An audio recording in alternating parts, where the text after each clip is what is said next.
भक्ती जीवनामध्ये त्यांना प्राप्त झालेली अतिशय श्रेष्ठ अशा प्रकारची अवस्था, भक्तांच्या जीवनामधला अतिशय श्रेष्ठ अशा प्रकारचा आनंद, भक्तांच्या जीवनातला सर्वश्रेष्ठ अशा प्रकारचा अनुभव आणि त्या अनुभवाचा अनुवाद तुकोबाराय या भावामध्ये करतात. विठ्ठल विठ्ठल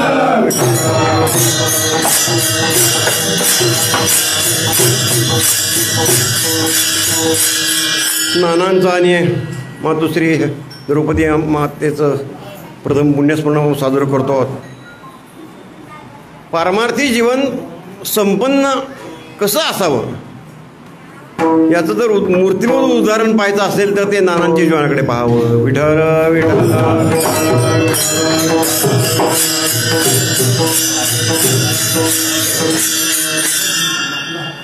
समृद्ध जीवन ज्याला म्हणता येईल, वारकरी जीवन जे आहे, समाधानी जीवन ज्याला म्हणता येईल, दोन्ही अंगानं लौकिक दृष्टीने सुद्धा आणि पारमार्थिक दृष्टीने सुद्धा संपन्न जीवन कसं असावं हे नानांच्या जीवनाकडे पाहिल्यानंतर आपल्याला कळू येतं. महाराज लौकिक दृष्टीने सुद्धा संपन्न जीवन,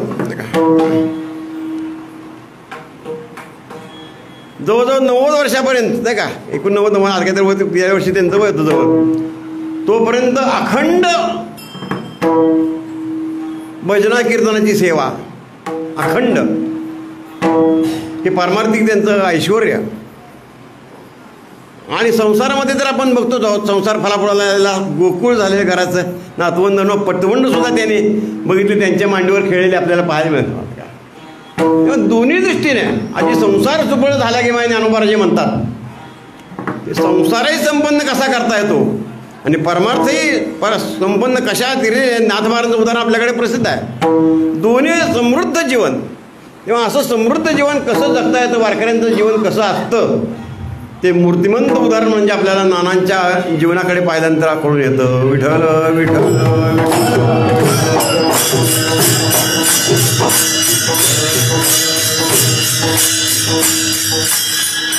मी जवळजवळ आता 45 वर्ष त्या फळावर कीर्तन करतोय. त्या 50 वर्षापासून त्यांना ओळखतो मी. आणि आमच्या नामदेव पायरीच्या सप्त्यामध्ये पुण्यतिथीचं नामदेवाच्या कीर्तन नानांनी केलेलं तसं कीर्तन अजून मला ऐकायला मिळालं नाही. पुन्हा कुठं नामदेवाच्या पुण्यतिथीचं कीर्तन जे आहे ते नाना एवढं सुंदर करत होते, एवढं सुंदर करत होते महाराज का, अगदी जिथल्या तिथं प्रमाणाबरोबर. आणि विशेष म्हणजे कोणाला कंटाळा येऊ न देता योग्य चाली, योग्य प्रमाण, योग्य तऱ्हेने विनोद, जर का सगळं त्यांच्या कीर्तनामध्ये असतं. काय नाही असं नाही वाटतं. वारकरी चालीमध्ये तर काय हे घराणं प्रसिद्धच आहे. हो, त्याच्याबद्दल काय प्रश्नच नाही. टेंभुकर घराणं वारकरी चालीबद्दल प्रसिद्धच आहे, त्याच्याबद्दल काय प्रश्न नाही. तेव्हा त्याच चाली त्यांच्या ठराविक अशा प्रकारच्या त्या चाली म्हणताना पुन्हा डबल प्रमाण, पुन्हा त्यामध्ये विनोदाचा अंग आणि खडा अशा प्रकारचा आवाज. अगदी मला वाटतं 7-8 वर्षापूर्वीपर्यंत सुद्धा नानाने अगदी ते घोडी हात ठेवून कवी ना कीर्तन केलेलं मला आठवतं आहे बरं का, 5-7 वर्षापूर्वीपर्यंत. तेव्हा असं 90 वर्षापर्यंत अखंड ज्यांनी सेवा केली. नामदेवाची कीर्तन मला काही जास्त ऐकायला मिळालं नाही, कारण ते भौतिक कीर्तन करतच नव्हते काही जास्त, काय म्हणजे करत असतील ते मला ऐकायला मिळालं नाही. पण किसनबाची मात्र ते नामदेवबाईची कीर्तनं एवढे माझ्या मनावर प्रभाव पडला. आणि त्याने नुसते कीर्तन केलेच नाही, जवळजवळ 50 वर्ष त्यांनी कीर्तन केले असतील, मी जसं बघतोय तसं लहानपणापासून. आणि ते कीर्तन दुसऱ्याने करावे, दुसऱ्याला करता यावेत म्हणून त्यांनी संपूर्ण ते नामदेव महाराजांच्या पुण्यतिथीचं कीर्तन स्वतःच्या सुवाच्या अक्षरात लिहून मला वाटतं 20-25 महाराजाला पंढरपुरात वाटलेलं आहे. माझ्याकडे आहे ते अजून बरं का. हे नामदेवाच्या पुण्यतिथीचं कीर्तन स्वतःच्या सुंदर अक्षरात स्वतः लिहून, झेरॉक्स नव्हे, 25 वेळा स्वतः लिहून ते 20-25 महाराजांच्या घरी पोस्ट केलेलं मला अजून आठवतं. माझ्याकडे ती एक कॉपी आहे त्याची बरं का. तेव्हा असं एक संपन्न अशा प्रकारचं जीवन, वारकरी जीवन संपन्न कसं असतं, समाधानी कसं असतं, याचं मूर्तिमंत उदाहरण आपल्याला नानाकडे पाहता येईल.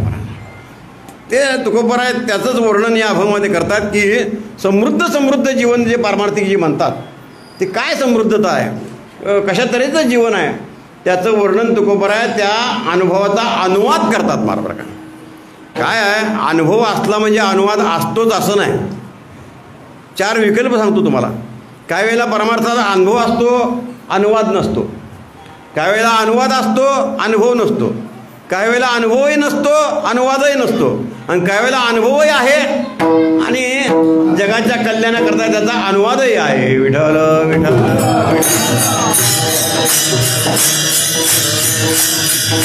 पहिला प्रकार, काही लोकांना अनुभव आहे, परमार्थामधला अनुभव त्याने घेतलेला असतो, नाही असं नाही.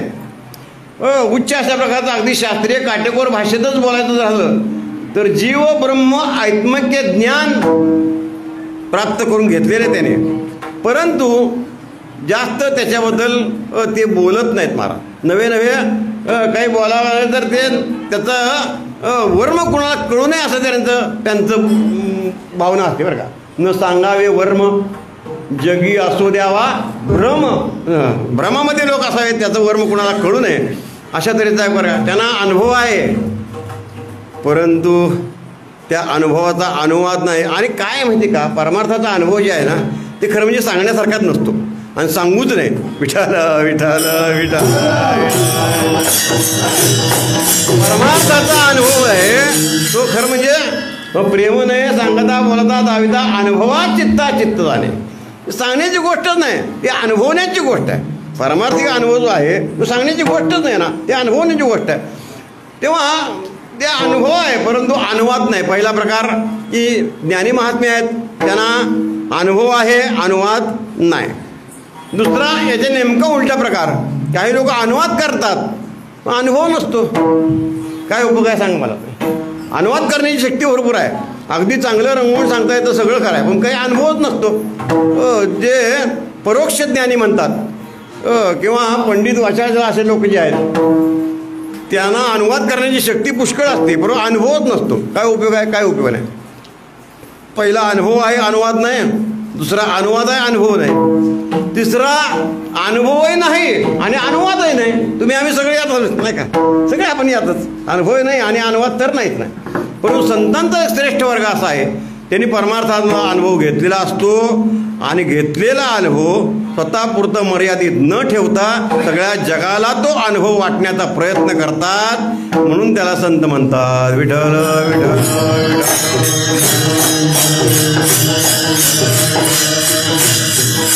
अनुभवे आले अंगात ते या जगात देत असे. आलेला अनुभव जगाला द्यायला बसलेले आहेत महाराज. ते त्यांना परमार्थामध्ये प्राप्त झालेला आनंद जो आहे ते एकट्यापुरता आनंद मर्यादित नाही. तुका म्हणे खातो आनंदाचे लाडू. आनंदाचे लाडू खातात बरं का, रव्याचे बुंदीचे नाही. त्यांच्याजवळ कोणते लाडू आहेत, त्यांच्याजवळ आनंदाचे लाडू. तुका म्हणे खातो आनंदाचे लाडू, परंतु स्वतःपुरतं मर्यादित ठेवत नाही. नका चरपडू, घ्या रे तुम्ही, घ्या रे बाबांनो, ते लाडू घ्या, माझ्याजवळ आहेत. लोक घेतच नाही, त्याला काय करायचं नाही का, हे पुढचा विषय आहे. तेव्हा प्राप्त झाले अनुभव, प्राप्त अनुभव अनुवाद करतात, ते सगळ्या जगाला द्यायला बसलेले असतात. म्हणून तो संतांचा वर्ग आहे. कितीतरी ठिकाणी वर्णन केले मला. सेवितो हारस वाटितो आणि काय घ्या रे होऊन काय रान भरी घ्या रे होऊन काय.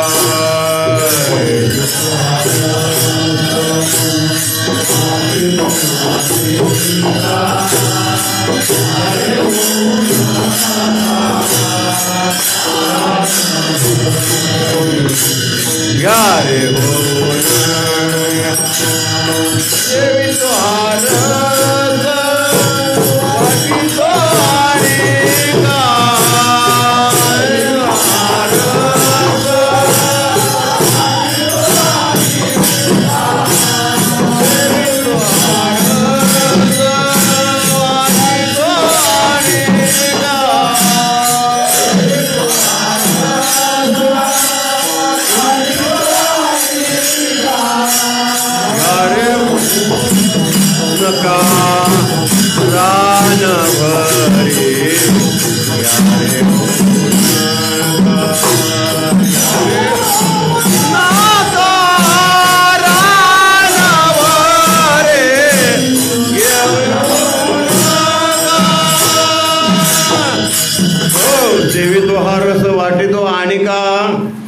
त्या रसाचं सेवन करतायत तुकोपार आहे, परंतु दुसऱ्याला वाटतायत ना वाटी तो आणि का घ्या रे बाबांनो, घ्या हा रस घ्या, हा आनंद घ्या, हे लाडू घ्या, म्हणून ते वाटायला बसलेले आहेत महाराज. तेव्हा अशा प्रकारे त्यांना परमार्थामध्ये प्राप्त अनुभव म्हणा, रस म्हणा, लाडू म्हणा, आनंद म्हणा, ते वाटायला बसले असताना त्या अनुभवाचा आणि आपला मानवी जीवनाचा काही संबंध आहे महाराज.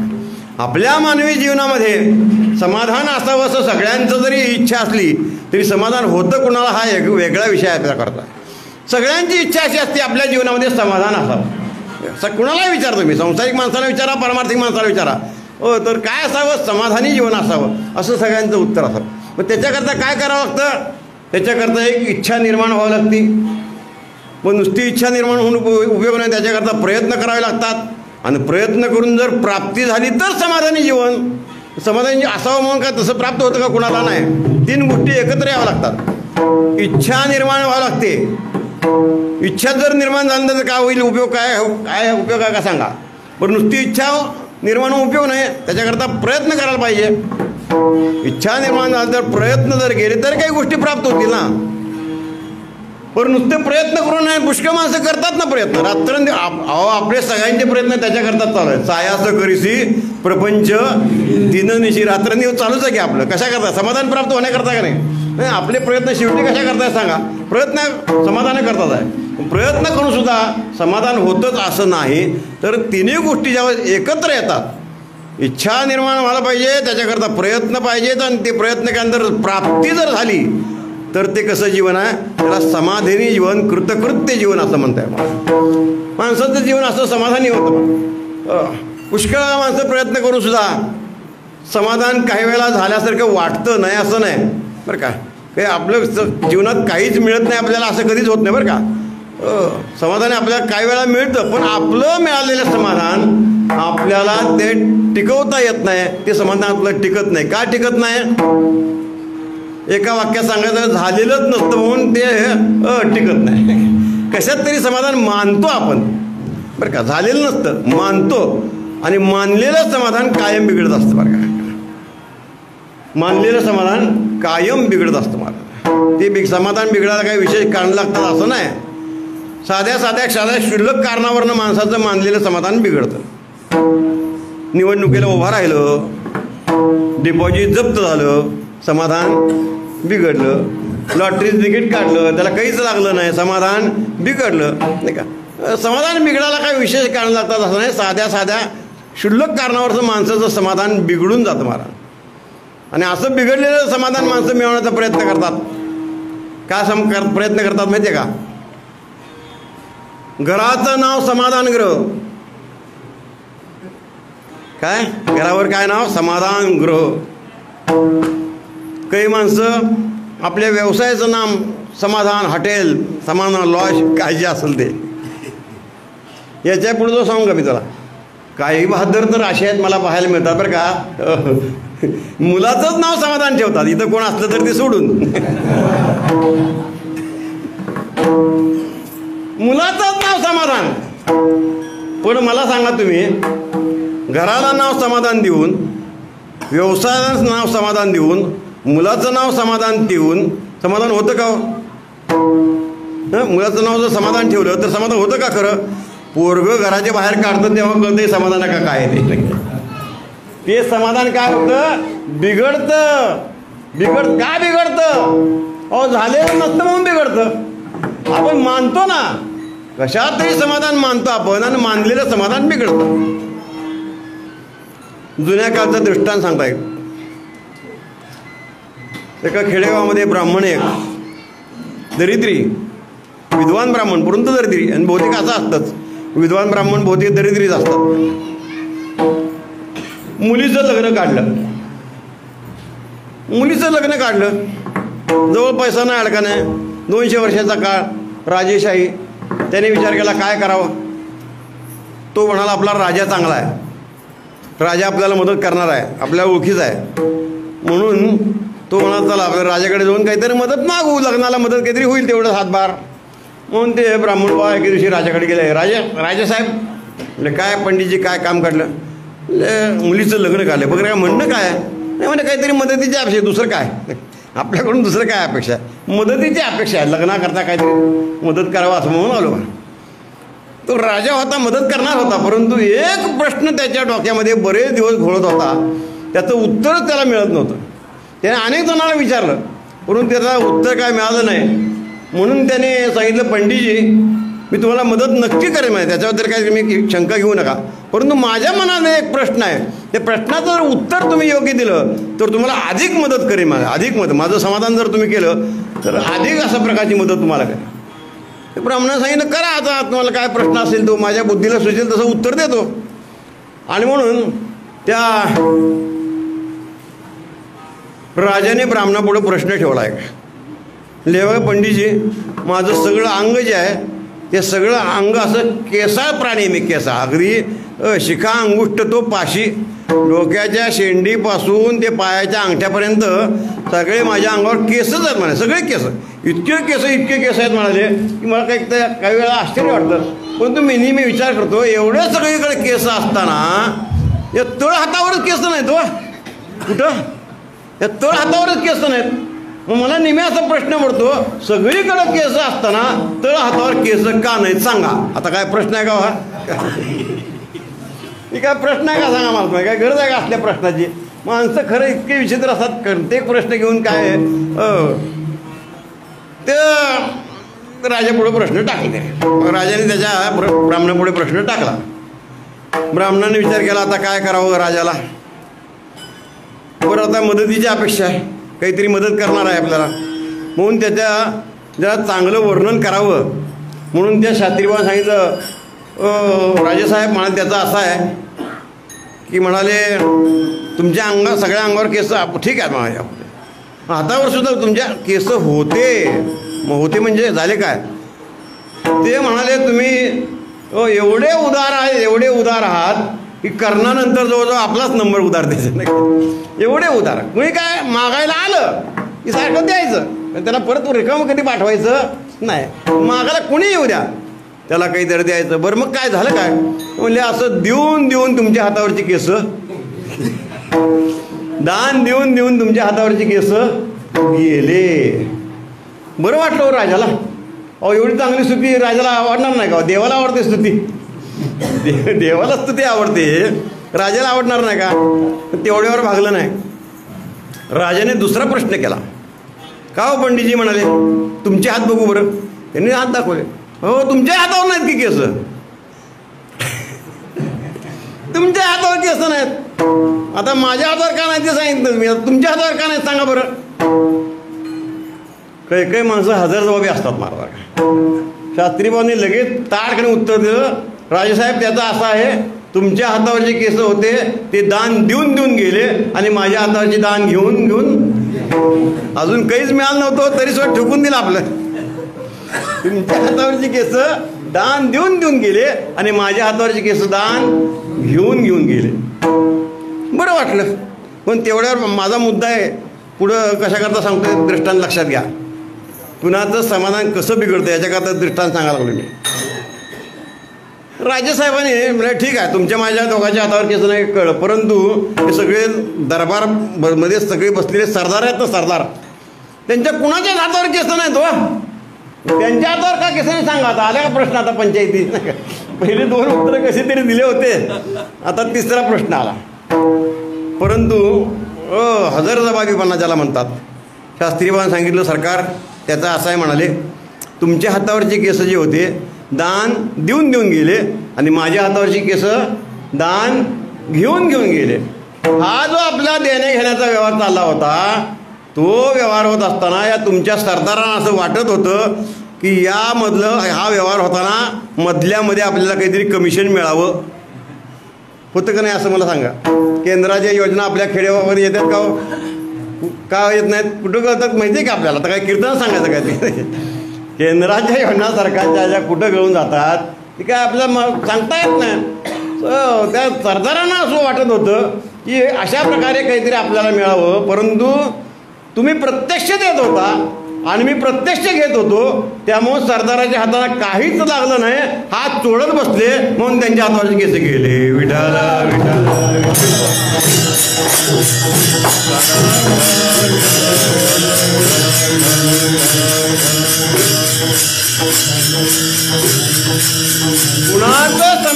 कशामुळे बिघडेलं काही सांगता येत नाही. मानलेलं समाधान कायम बिघडत असतं नाही का, पण झालेलं समाधान मात्र कधीच बिघडत नाही. जगद्गुरु तुकोबाराचा या अभंगामधला आपण शब्द तर वापरतात, झाले या चित्ताचे समाधान. त्यांचं ते मानलेलं समाधान नव्हतं, तर त्यांना ते झालेलं समाधान होतं. जगद्गुरु तुकोबाराच्या जीवनाचा थोडासा विचार जर आपण केला तर मला सांगा तुम्ही, समाधान होण्यासारखं आपल्या तुमच्या आमच्या सामान्य दृष्टीने जर पाहिलं तर समाधान होण्यासारखं काय होतं त्यांच्या जीवनात? जरा विचार करून सांगा बरं. आपण ज्याला समाधान म्हणतो, समाधानी जीवन म्हणतो, असं समाधान होण्यासारखं त्यांच्या जीवनामध्ये काय होतं? भरपूर पैसा अडका होता, शेतीवाडी भरपूर होती, नाही ते दुष्काळाच्या आधीची गोष्ट सोडा, नंतर सांगतो. शेतीवाडी भरपूर होती, मान सन्मान होता, प्रतिष्ठा होती, बायको चांगली, म्हणजे चांगलीच होती, प्रश्न नाही त्याच्याबद्दल, परंतु अशी सगळी प्रतिकूल परिस्थिती असताना सुद्धा त्यांचं समाधान बिघडलं नाही, नाही का, समाधान त्यांचं बिघडलं नाही का. आणि म्हणून परमार्थी दृष्टीने असं सर्व समृद्ध जीवन त्यांचं, समृद्ध जीवन त्यांना प्राप्त झालेलं. काही लोकांच्या मनामध्ये प्रश्नाचा निर्माण झाला की असं जे सर्व समृद्ध, एवढी प्रतिकूल परिस्थिती असताना सुद्धा त्यांना जे पारमार्थिक क्षेत्रामध्ये समृद्ध जीवन प्राप्त झालं, कशामुळे प्राप्त झालं असेल, त्यांनी काय केलं असेल? काही लोकांच्या मनामध्ये प्रश्न निर्माण झाल्यानंतर काही लोकांचे, महाराज पारमार्थिक जीवन एवढं आपलं समृद्ध आहे, कशामुळे तुम्हाला जीवन प्राप्त झालं? तुकोबाराय म्हणतात, बाबा हे समृद्ध जीवन प्राप्त होण्याकरता मला काय झालं? पावलो प्रसाद इच्छा केली तैसी, पावलो प्रसाद इच्छा केली तैसी,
समाधान इच्छा केली तैसी, झाले या चित्तासी समाधान.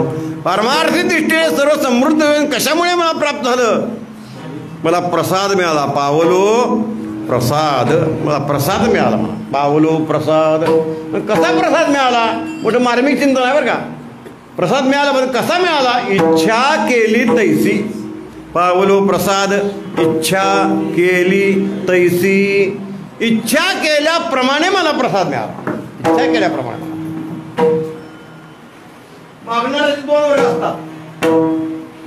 एक वर्ग असा आहे की देणारा काय देतो ते घ्यायचं, निघून जायचं. दुसरा वर्ग मात्र असा आहे, तो काय देतोय बघायचं नाही. मला काय पाहिजे ते मागून घेणारे काही स्वतंत्र बुद्धीचे याचक असतात. मला तो देतोय काय त्याचा विचार नाही, मला काय पाहिजे असे मागून घेणारे, स्वतःच्या इच्छेने मागून घेणारे काही याचक असतात. महाराज मातोश्री सीतामातेच्या आश्रमामध्ये रावण गेला, तर सीतामातेने जी भिक्षा दिली ती घेतली का त्याने? नाही. त्याने काही इच्छा प्रदर्शित केला, या त्या रेषेच्या बाहेर या.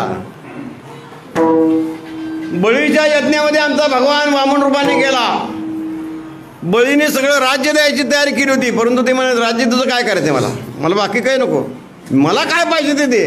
काय वामनाने ते काय पाहिजे ते स्वतंत्र बुद्धीने स्वतःच्या इच्छेने काही गोष्टी मागून घेतल्या. तुकोबारा म्हणतात मला जो प्रसाद मिळाला त्याच्या इच्छेने नाही, काय माझ्या इच्छेने. पावलो प्रसाद इच्छा केली.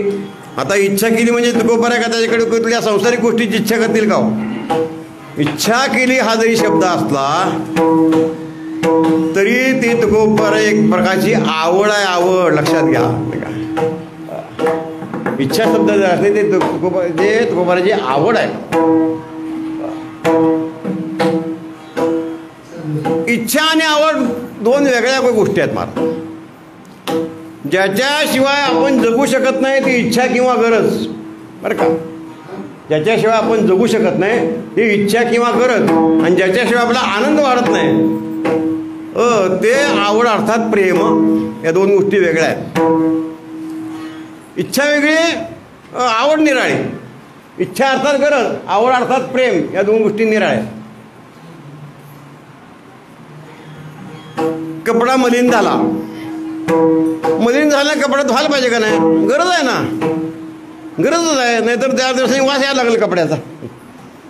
कपडा साबण लावून धुणं गरज आहे.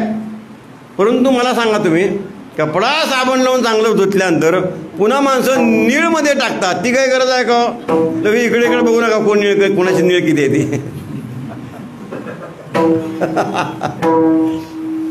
काय गरज आहे का? साबण लावून धुतणं चांगलं, मग नीळमध्ये घालायचं का? आवड आहे. काय आहे ती? गरज नाही. काय आहे ती? आवड. आणि कोणी किती नीळ टाकायची याची ती आवड पुन्हा निराळी, बरं का. काही जणांना इतकी नीळ लागते, इतकी नीळ लागते, पांढरे कपडे निळच करून टाकायचे. मग निळ घालायचं त्यापेक्षा, तसं नाही, पांढरे आणि मग त्याला निळ घालून मग ती शोभा. भूक लागली, भूक लागल्यानंतर जेवण करणं गरज आहे का नाही? गरज आहे, करायलाच पाहिजे. भूक लागल्यानंतर जेवण करणं गरज आहे ना, नाहीतर मरून जाऊ आपण. पण मला सांगा तुम्ही, चांगलं भरपूर जेवण झाल्यानंतर अगदी अखंड म्हणजे इथपर्यंत, बरं का, इथपर्यंत पोट भरल्यानंतर सुद्धा माणसं पुन्हा खातातच हो. माझ्याकडे बघा, नावं ठेवत नाही मी कुणाला, नावं नाही ठेवायचं. खातात का नाही पुन्हा? एवढं पोट भरल्यानंतर खातात का नाही? गरज आहे का सांगा मला? गरज आहे का? मग काय आहे ती? आवड. काय आहे ती? आवड आहे. गरज निराळी, आवड निराळी. तुकोबारा या अभंगातला शब्द इच्छा केली हा शब्द आहे. इच्छा अर्थात ती गरज आहे, नाही का? गरज नाही, आवड आहे, बरं का. गरज तर सगळ्यांचीच आहे ना. भगवंताची प्राप्ती करून घेणे सगळ्या जीवाची गरज आहेत ना. तुका म्हणे जन्मा आल्याचे सार्थक, विठ्ठलाची एक देखील आहे, प्रश्नच नाही. परंतु आमच्या सगळ्या संतांनी जो परमार्थ केला तो गरजेचा होता म्हणून केला नाही, आवडीने केला. लक्षात घ्या, आमच्या सगळ्या संतांनी परमार्थ जो केला, आमच्या नानाने जो परमार्थ केला, गरज तर आहेच, पण गरजेने नाही, आवडीने. आवडीने, नाही का. सगळ्या संतांनी आपली आवड व्यक्त केली. महाराज ज्ञानोबराय आपली आवड केवढी सुंदर व्यक्त करतात. माझे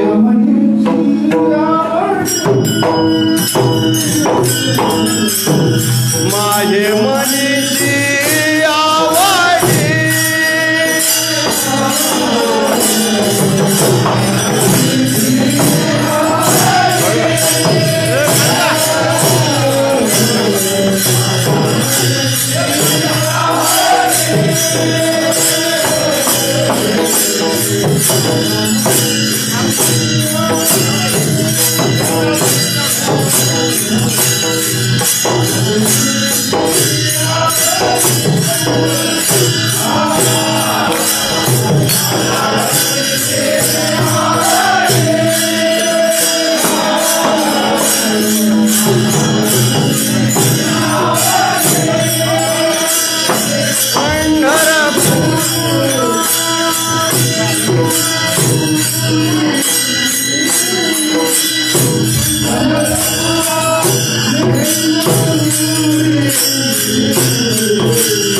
पांडुरंगी मन रंगले पांडुरंगी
माझ्या मनीचे आवडे माझे मनीची आवडी पंढरपुराने न गुडी.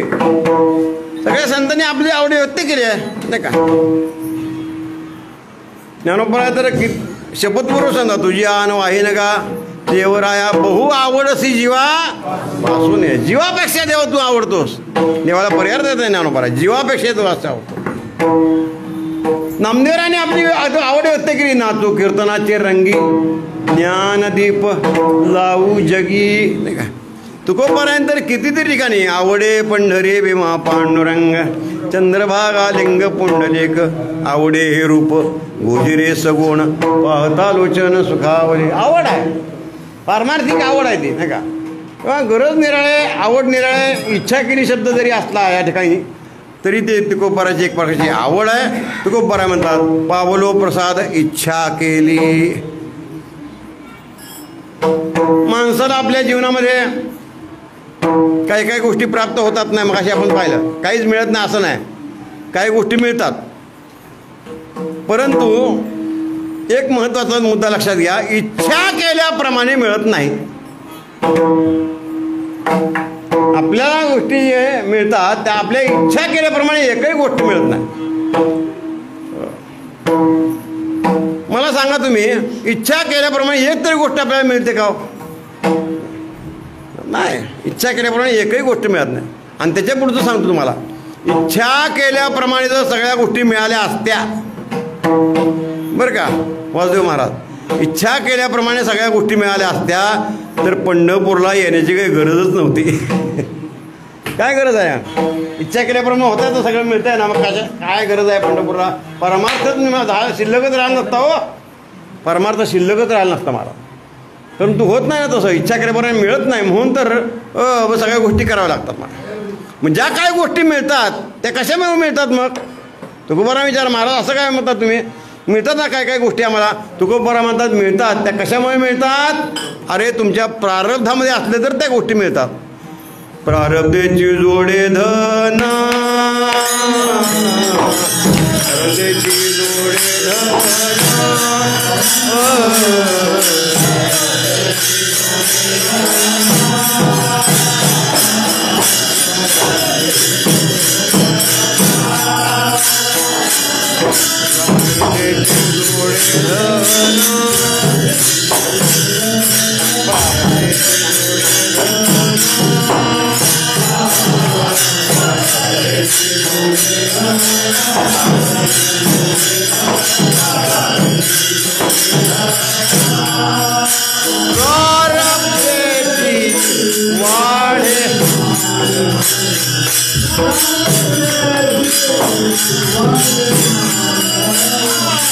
शोक करी सेवाया,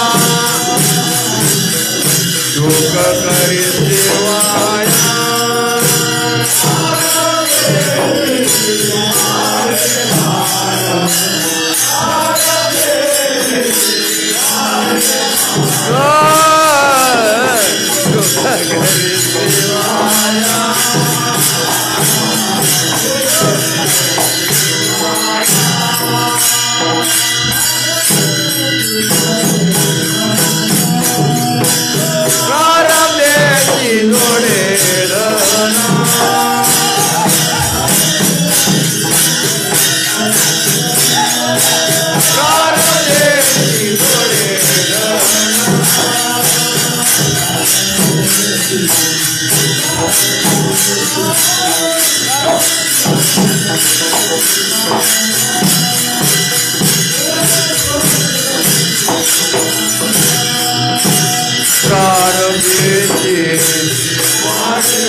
प्रारब्धाची जोडे धन, प्रारब्धाची वाडे मान.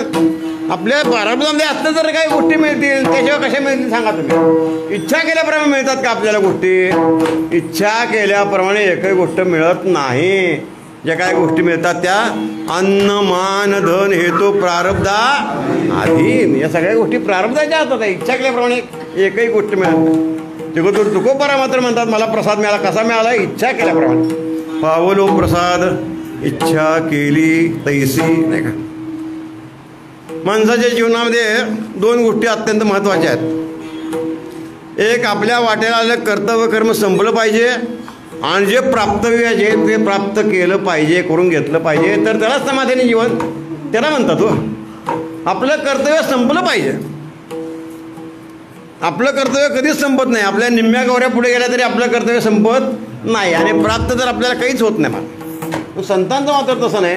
त्याने आपलं कर्तव्य संपवलेलं असतं आणि ज्यांना ते प्राप्त करून घ्यायचं आहे ते त्याने प्राप्त करून घेतलेलं असतं. म्हणून त्यांचं धन्य जीवन, सार्थकी जीवन, कृतकृत्य जीवन. तुकोबारायचं असेच या अभंगातले उद्गार असे कृतकृत्यतेचे आहेत. मला प्रसाद मिळाला. कसा प्रसाद मिळाला? पावलो प्रसाद इच्छा केली तैसी.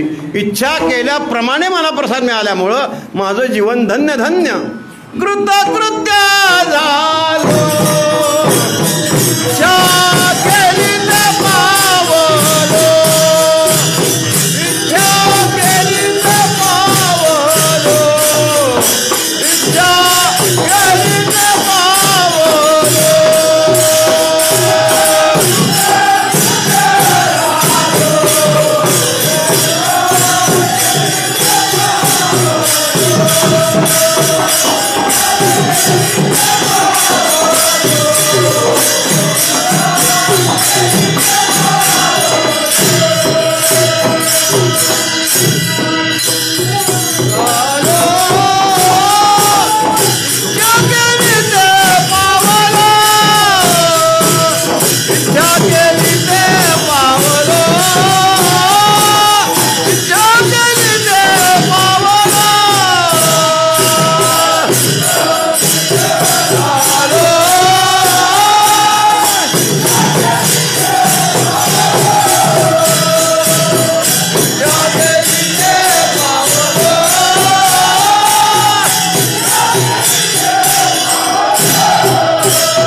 काय सुंदर वर्णन आहे. मला तर कोण बोलू शकतं मला सांगा?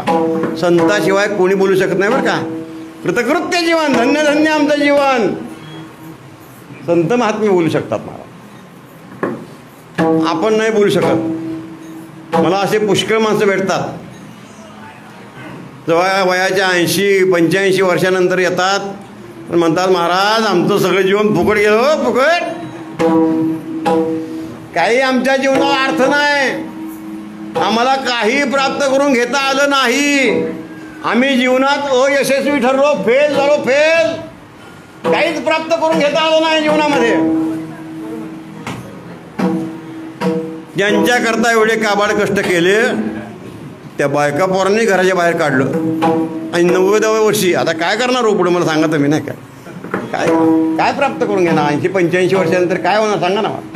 हताश होता माणसं, निराश होतात, काही त्यांच्या जीवनाला अर्थ नाही असं त्यांना शेवटी वाटायला लागतं, शेवटी वाटायला लागतं. आणि परंतु संत महात्म्यांचं तसं नाही. संत महात्मे छातीवर हात ठेवून जातात, धन्य धन्य आमचं जीवन, कृतकृत्य जीवन आमचं. इच्छा केली ते पावलो, इच्छिले पावलो, तुका म्हणे धन्य झालो. पावलो प्रसाद इच्छा केली, तिन्ही ठिकाणी इच्छा शब्द बरं का, तिन्ही ठिकाणी इच्छा शब्द आहे. इच्छिले पावलो, तुका म्हणे धन्य झालो. पावलो प्रसाद इच्छा केली त्याची, कृतकृत्य झालो, इच्छा केली ते पावलो. अशा प्रकारे जे इच्छा होती, अर्थात आवड जी होती, तिथं प्रसाद मिळाला. प्रसाद म्हणून आमचं जीवन कसं आहे, धन्य धन्य जीवन, सार्थकी जीवन, कृतकृत्य जीवन. प्रसाद मिळाला, प्रसाद, पावलो प्रसाद. प्रसाद एवढा सुंदर शब्द असताना मात्र आपण त्याचं मात्र विकृती करून टाकतो, विकृती करून टाकतो. मला किती सुंदर शब्द आहे प्रसाद, काय करे, प्रसाद किती सुंदर शब्द आहे. आता प्रसाद म्हटल्यानंतर आपल्याला तुम्हाला सगळ्यांना लगेच आपल्या डोळ्यासमोर पंढरपूरतून आता दुपारी जाताना डाळं, चिरमुरे, कुंकू, बुक्का हे सगळे प्रसाद आहेत की नाही का. हा प्रसाद आहे नाही असं नाही, पण हा लौकिक प्रसाद झाला. महाराज तुकोबाराय या अभामध्ये जे वर्णन करतात त्यासाठी कुठल्या लौकिक अशा प्रकारच्या पदार्थाचं वर्णन नाही. प्रसाद प्राप्त झाला म्हणून तुकोबाराय वर्णन करतात. काय प्रसाद, तर प्रसाद ही अंतःकरणाची अवस्था आहे महाराज. प्रसाद ही अंतःकरणाची अवस्था आहे. ती प्रसाद कुठं बाजारामध्ये मिळत नाही विकत, बरं का. प्रसादाची व्याख्या जर आपण पाहिले तर प्रसाद असतो प्रसन्नता.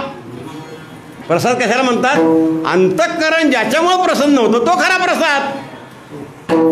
मग आता ही गोष्ट कुठं बाजारात मिळते का, अंतःकरण प्रसन्न होणारी गोष्ट बाजारात कुठं नाही, ती बाजारात कुठंच मिळत नाही. आपलं सगळं दुःख जाऊन अंतःकरण प्रसन्न तो खरा प्रसाद. भगवंताने गीतेतून प्रसाद हे सर्व दुःखानां हानिरस्योपजायते, नाही का. हा प्रसाद खरा. माणसं कशालाही प्रसाद समजतात, ती गोष्ट सोडून द्या. अंधारात अडचणीत अडगळीत हात घालावा आणि त्या ठिकाणी कुठल्या तर प्राण्याचा झटका बसावा, माणसं म्हणतात प्रसाद मिळाला. मोर्चात सहभागी झालं, पोलिसांनी काठीने बडवून जर काढलं, ते पोलिसांनी काठीने बडवलं म्हणायचं नाही, काय म्हणतात, पोलिसाच्या लाठीचा प्रसाद. हा प्रसाद आहे का, हा माणसं म्हणतात लता प्रसाद. वैकुंठवासी मामासाहेब दांडेकरांच्या जीवनातली गोष्ट सांगतात. त्यांच्याकडे एक शिष्य आला, पाया पडता पडता म्हणाला, मामा मला संतांचा प्रसाद प्राप्त झाला, संतांचा प्रसाद प्राप्त झाला. मामानं त्याच्याकडे बघितलं, काही कळलंच नाही मामानं. काय वानकडे काय म्हणतो, काय रे काय म्हणतोस काय, संतांचा प्रसाद मिळाला. काय झालं, संतांचा प्रसाद मिळाला म्हणजे झालं काय, ज्ञानोबाच्या स्वप्नात आले का, तुकोबाराने दृष्टांत दिला त्या पांडुरंगाने स्वप्नात, काय झालं काय प्रसाद मिळाला म्हणजे. तो म्हणाला, मामा माझ्या दोनाचे 4 हात झाले. काय झालं म्हणजे काय झालं, लग्न झालं. दोनाचे 4 हात होणे काय, लग्न झालं माझं. दोनाचे 4 हात झाले म्हणजे काय, लग्न झालं. आता मला सांगा तुम्ही, लग्न व्हायला संतांच्या प्रसादाची काय गरज आहे, सगळ्याचेच होतात, सगळ्याचेच होतात. मामाने त्याच्याकडे जरा पाहिलं आणि मामा विनोद होते बोलण्यात जरा, नाही का. आणि कुणाची भिडभाड नाही. ते म्हणाले, अरे बाबा प्रसाद मिळाला म्हणतो संतांचा, तुझं वय जवळजवळ 40च्या वर दिसतंय आता. केस टोपीच्या बाहेर केस पांढरे व्हायला लागले तुझे, नाही का, नाही का, चष्मा लागलाय तुला. जवळजवळ 40च्या वर वय दिसतं आता, पण तू संतांचा प्रसाद मिळाला समजतो. अरे दोनाचे 4 हात व्हायला संतांच्या प्रसादाची काही गरज नाही, प्रसादच समजायचा असेल. मामा विनोदन त्याला म्हणायचे, अरे या वयामध्ये ज्या माऊलीने तुझ्या गळ्यात हार घातला तिचा प्रसाद समज. आत्तापर्यंत कोणीच पत्करलं नव्हतं, या वयात तिने मग हार घातला, नशीब समज तुझं आणि तिचा प्रसाद समज, संतांचा प्रसाद समजू नको. विठाल विठाल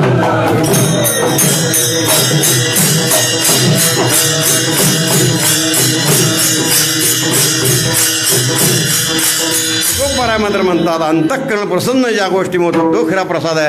आणि तो प्रसाद मिळाला मला. कसा मिळाला? पावलो प्रसाद इच्छा केल्याप्रमाणे मला प्रसाद मिळाला.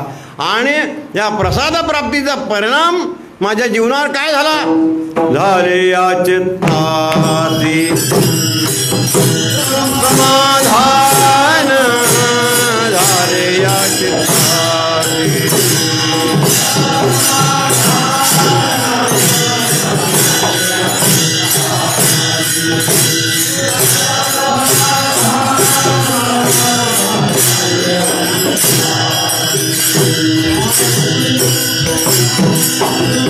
इच्छा केले तैसे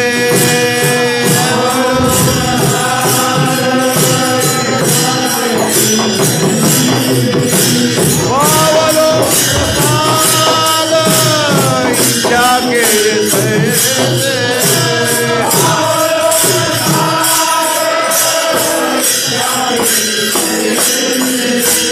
झाले आज तासे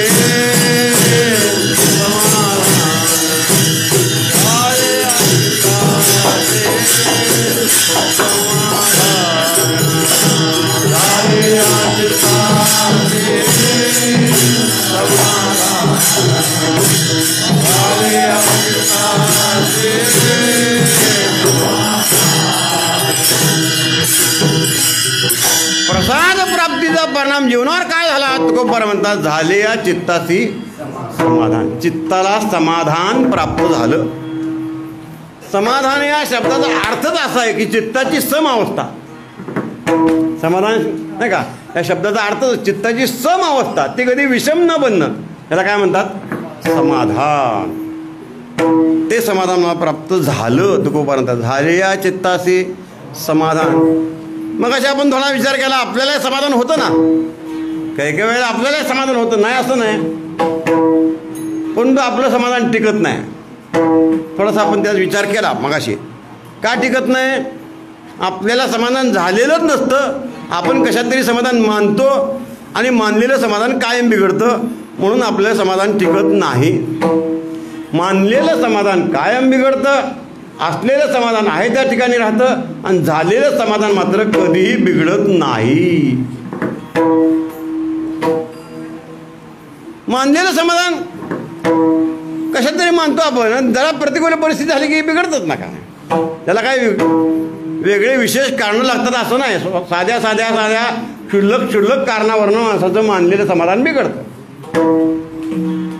जुन्या काळचा दृष्टांत सांगतोय. 30-40 वर्षापूर्वी पेपरमध्ये आलेली गोष्ट. एका बाईने आपल्या नवऱ्याच्या विरुद्ध कोर्टामध्ये घटस्फोटाकरता अर्ज केला. नको मला, मला याच्यापासून मला वेगळं व्हायचं आहे, घटस्फोटाकरता अर्ज केला. 1-2 वर्ष कोर्टाने बघितलं, प्रयत्न करून काय दोघांचं जमतंय का, काय जमायचे चिन्ह दिसनात, म्हणून मग दोघांना उभा केलं कोर्टात. का ग बाई अर्ज केला तू घटस्फोटाकरता? म्हणले हो. तर ते कारण लागतात. लग्न झाले असताना वेगळं जर व्हायचं असेल तर योग्य कारण कोर्टाला पटावं लागतं ना, त्याशिवाय घटस्फोट कसा मिळेल? नाही मिळणार. कोर्टाला पटलं पाहिजे ना, किंवा हा ठीक आहे काहीतरी त्रास असा आहे म्हणून वेगळं व्हायचं. म्हणून कोर्टाने त्या बाईला विचारायला सुरुवात केली, का ग बाई तुमचं लग्न झालं होतं? म्हणले हो. संसार केला का बरेच दिवस? हो. मुलं झाले? हो. मग आता असं काय झालं की ज्याच्यामुळं तुला वेगळं व्हायचं आहे? म्हणून कारणं विचारण्याकरता कोर्टाने त्या बाईला विचारलं, हा नवरा तुला रोज दारू पिऊन मारतो का ग? रोज दारू पिऊन आल्याबरोबर मार खायचा हां, त्यामुळे तुला वेगळं व्हायचं का नवऱ्यापासून? ती बाई म्हणाली नाही, आमचं वारकऱ्याचं घराणं आहे, आमच्या घरामध्ये दारू वगैरे प्रकार नाही, माझा नवरा दारू पित नाही पेत, दारू पिऊन मारलं नाही कधी? नाही. मग कोर्टाने दुसरं कारण ज्याच्यामुळं बायका नवऱ्यापासून वेगळं होतात, ते दुसरं बहुतेक कारण पेपरमध्ये वाचायला मिळतं आपल्याला, की मग सासरची मंडळी फार छळतात तुला पैशाकरता फार छळतात का. ट्रॅक्टर घ्यायचा आहे, 2 लाख माहेरून घेऊन ये. हां, ट्रॅक्टर घेण्याकरता 2 लाख रुपये माहेरून घेऊन ये म्हणून छळ होतो का तुझा, म्हणून तुला वेगळं व्हायचं का नवऱ्यापासून. ती म्हणाली नाही, माझ्या सासरच्या माणसाने मला असा कधी छळ केला नाही, कधीच नाही. पैसे माहेरून पैशांमधून कधीच माझा छळ झाला नाही. कोर्टाला काय कळे ना. कोर्टाने तिसरं कारण विचारलं. मग घरामध्ये फार काम करावं लागतं मावशी तुला. पहाटे 4 वाजल्यापासून रात्री 12 वाजेने काम काम काम काम. त्या कामाला वैतागून तू नवऱ्यापासून वेगळं व्हायचं का तुला. मी म्हणाले काम काहीच नाही, कामाला भरपूर माणसं आहेत, मी काही काम करत नाही म्हणाले.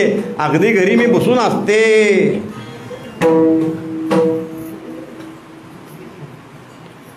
कोर्टाने मग पुन्हा चौथं कारण विचारलं. मग नवरा फिरायला घेऊन जात नाही का सिनेमाला वगैरे. हाऊस मौज काय करतो का नाही नवरा तुला. अहो चांगलं भरपूर हाऊस मौज भरपूर, आम्ही नेहमी फिरायला जातो म्हणाले. दागिने भरपूर आहेत, साड्या एवढ्या आहेत की कपाटं भरलीत म्हणे माझी. लक्षात घ्या. हां, मग कोर्टाला मात्र पुढची बुद्धी चालू ना. कोर्टाने विचारलं एवढं सगळं जर आहे चांगलं तर मग हे अर्ज कशा करता केला. मग अवदस या कशा करता आठवले. नवरा दारू पिऊन मारत नाही, हुंड्याकरता छळ कधी होत नाही, काम काही करावं लागत नाही, हाऊसमौज भरपूर आहे, साड्या भरपूर आहेत, दागिने भरपूर आहेत, एवढं सगळं. मग हे घटस्फोट अर्ज कशा करता केला. कोर्टाने शेवटी विचारलं ना, त्याला राबवलं ना शेवटी. एवढं सगळं चांगलं आहे तर अर्ज कशा करता केला मग तू. तिथे बहिणी दिले उत्तर मोठं मार्मिक होतं. बरं, कुणाचं समाधान कशामुळे बिघडतं त्याच्याकरता दृष्टांत लक्षात घ्या. ती बाई म्हणाली साहेब या गोष्टीबद्दल माझी काहीच तक्रार नाही म्हणायला, काहीच तक्रार नाही. नवरा मला दारू पिऊन कधीच मारत नाही, पैशाकरता कधी छळ होत नाही, काम काही करावं लागत नाही, हाऊसमौज भरपूर आहे, सगळं चांगलं. पण म्हणले पहिलं सगळं गेलं मातीत. पण म्हणलं की सगळं गेलं मातीत. पण काय बाई, पण हा जो नवरा आहे ना माझा नवरा, मग तो काय त्याचं काय, तो रात्री झोपालामध्ये एवढ्या मोठ्यांदा गोरतो, त्याचं गोरणं मला सहन होत नाही म्हणून घटस्फोट पाहिजे. विठाला विठाला.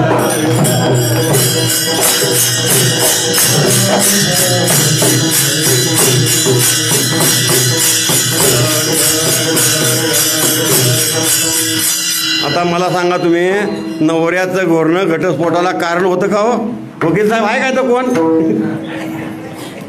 नवऱ्याचं घोरणं घटस्फोटाला कारण होऊ शकतं का.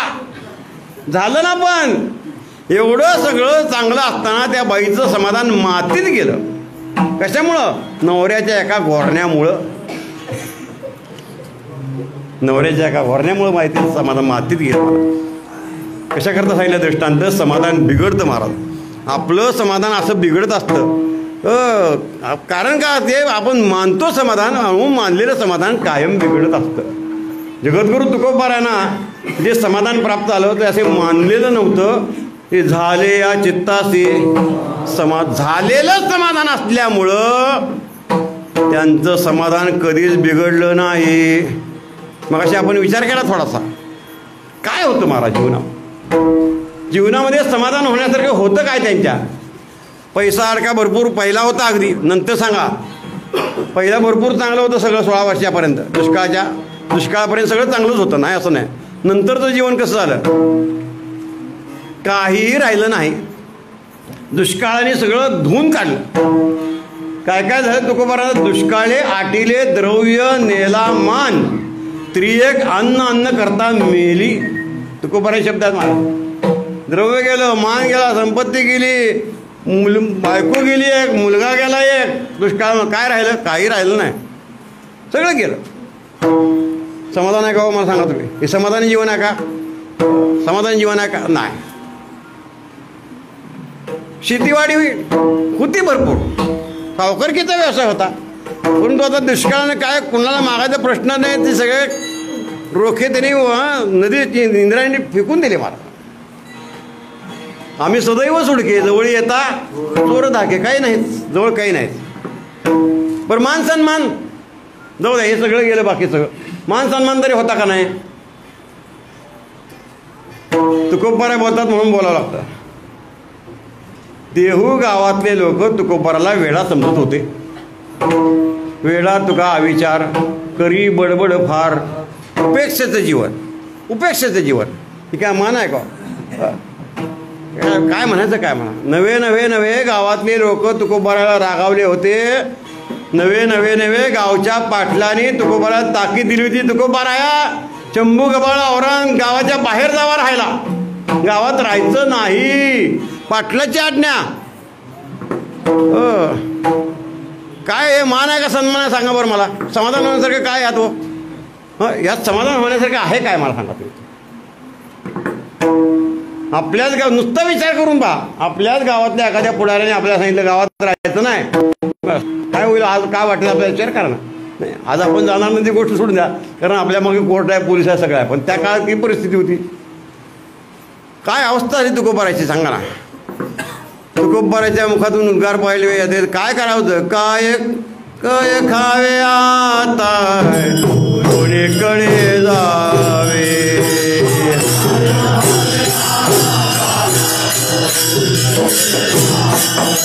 काय खावे आता कोणीकडे जावे,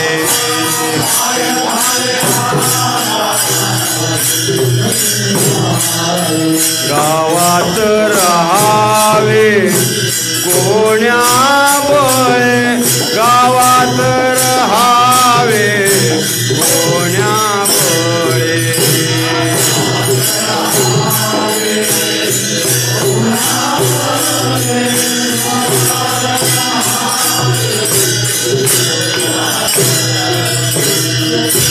पाटील गोपाला पाटील गावीचे लोक, गावीचे लोक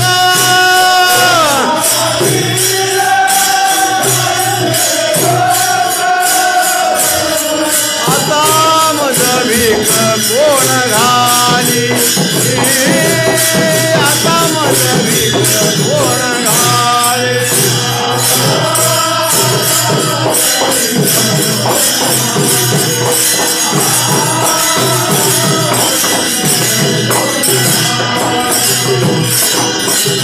ही अवस्था, हे काय मान आहे का सन्मान आहे का प्रतिष्ठा सांगा मला तुम्ही.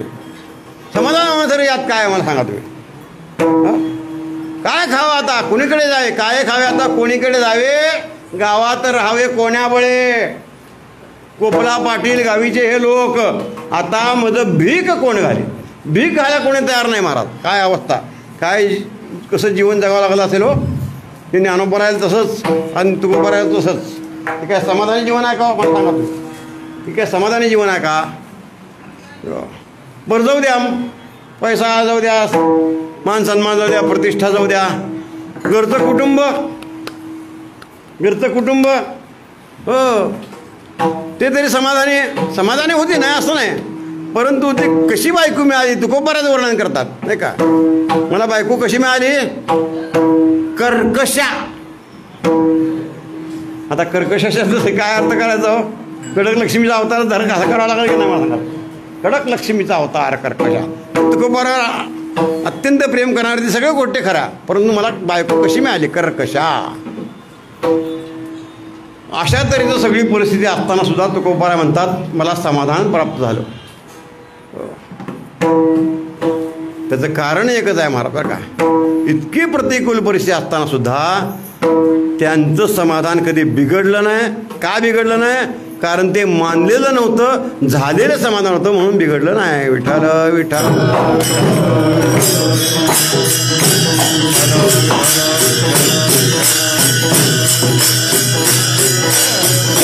मानलेलं समाधान होतं, झालेलं समाधान असल्यामुळे इतकी प्रतिकूल परिस्थिती जरी झाली तरी ते त्यांचं समाधान बिघडलं तर नाहीच नाही. परंतु ते समाधान असं कायमचं काही लोकांनी विचारच मारताना, महाराज तुम्हाला समाधान मिळालं म्हणता तुम्ही. किती दिवसापुरतं मिळालं? अखंड हरनाम सप्तापुरतं किंवा अधिक मास महिन्यापुरतं.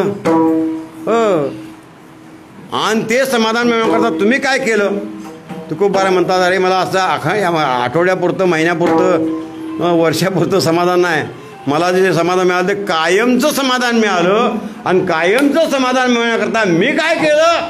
मी सुद्धा कायमच भगवंताचं भजन केलं. सदा सदा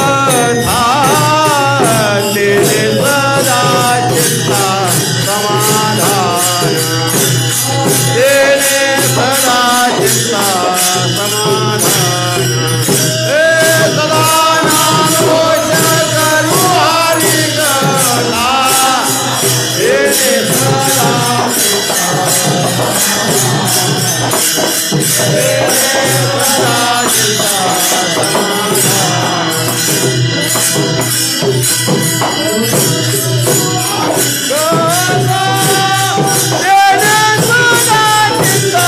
समाधान,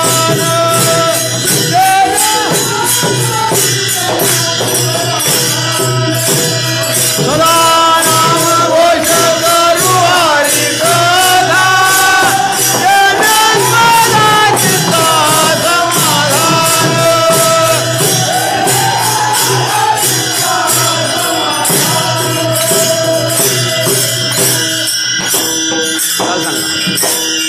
सदा सांगा. बोला खाली.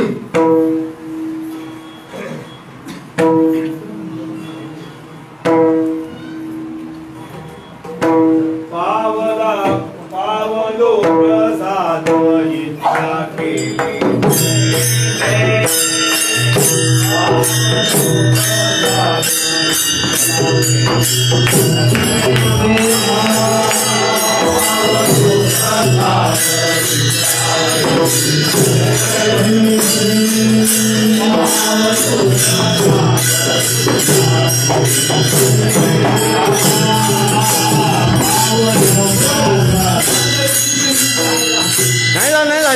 नाही झालं नाही. बरोबर आहे. हां, पावलो प्रसाद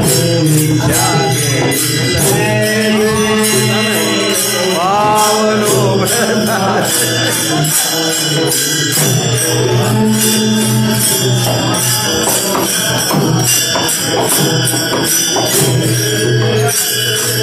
झाले आज्ञा समाधान, झाले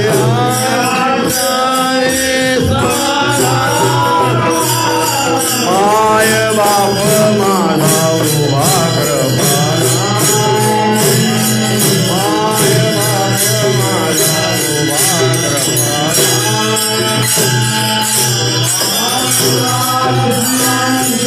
समाधान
विटे सम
पावलो प्रसाद इच्छा केली तैसे, पावलो प्रसाद इच्छा केली तैसे, झाले या चित्तासी समाधान.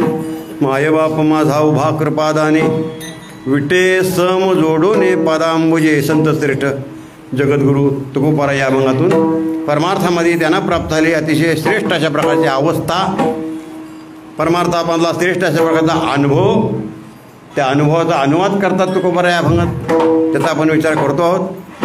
मला प्रसाद मिळाला, प्रसाद नुसता मिळाला नाही, इच्छा केल्याप्रमाणे प्रसाद मिळाला आणि त्या प्रसाद प्राप्तीचा परिणाम माझ्या जीवनावर काय झाला तर माझ्या चित्ताला समाधान अशा प्रकारे प्राप्त झालं. असं समाधान प्राप्त झालं की कधी न बिघडणारं समाधान असं मला प्राप्त झालं. तुकोबाराय त्याचं वर्णन करतात. परंतु काही लोकांनी जर महाराज प्रसाद मिळाला तुम्हाला, हो इच्छा केल्याप्रमाणे मिळाला, हो त्या प्रसाद प्राप्तीचा परिणाम तुम्हाला चित्ताला समाधान प्राप्त झालं, हो तो प्रसाद दिला कोणी, देणारा कोण आहे आणि त्यातून तुमचं नातं काय आहे.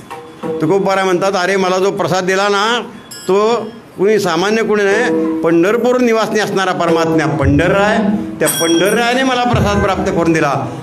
काय तुमचं नातं काय त्याचं, कशामुळे तुम्हाला प्रसाद दिला. तुकोबाराय म्हणतात अरे तो माझा मायबाप असल्यामुळे त्याने मला प्राप्त दिला. मायबाप माझा उभा कृपादानी,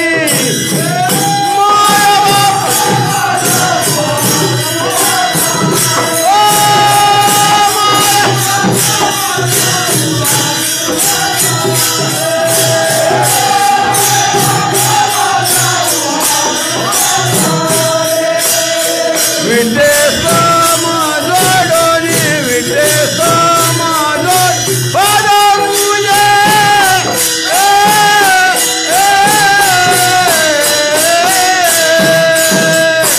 माया बापा माझा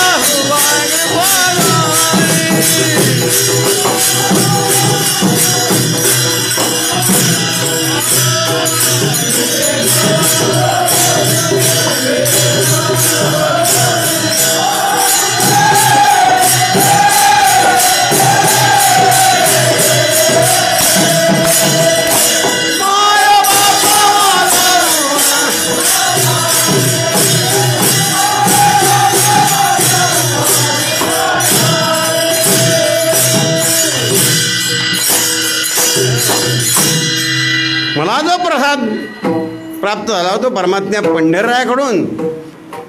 काय नातं काय. तुकोबाराय म्हणतो माझा कोण आहे, तो माझा मायबाप. परमात्मा पांडुरंगराय माझा कोण आहे, मायबाप. मायबाप माझा वास्तविक पाहता तो तुकोबाराय एकट्याचा नाही काय, सगळ्या जगाचा आहे ना. माय जगन्नाथ, बाप जगन्नाथ म्हणतात त्याला. सगळ्या जगाचा मायबाप होतो. तुकोबाराय एकट्याचा आहे का, पण जगाला वाटत नाही त्याला काय करावं. तुकोबारायला वाटला मायबाप माझा कोण आहे, तो मायबाप. काय सुंदर वर्णन केलं हो.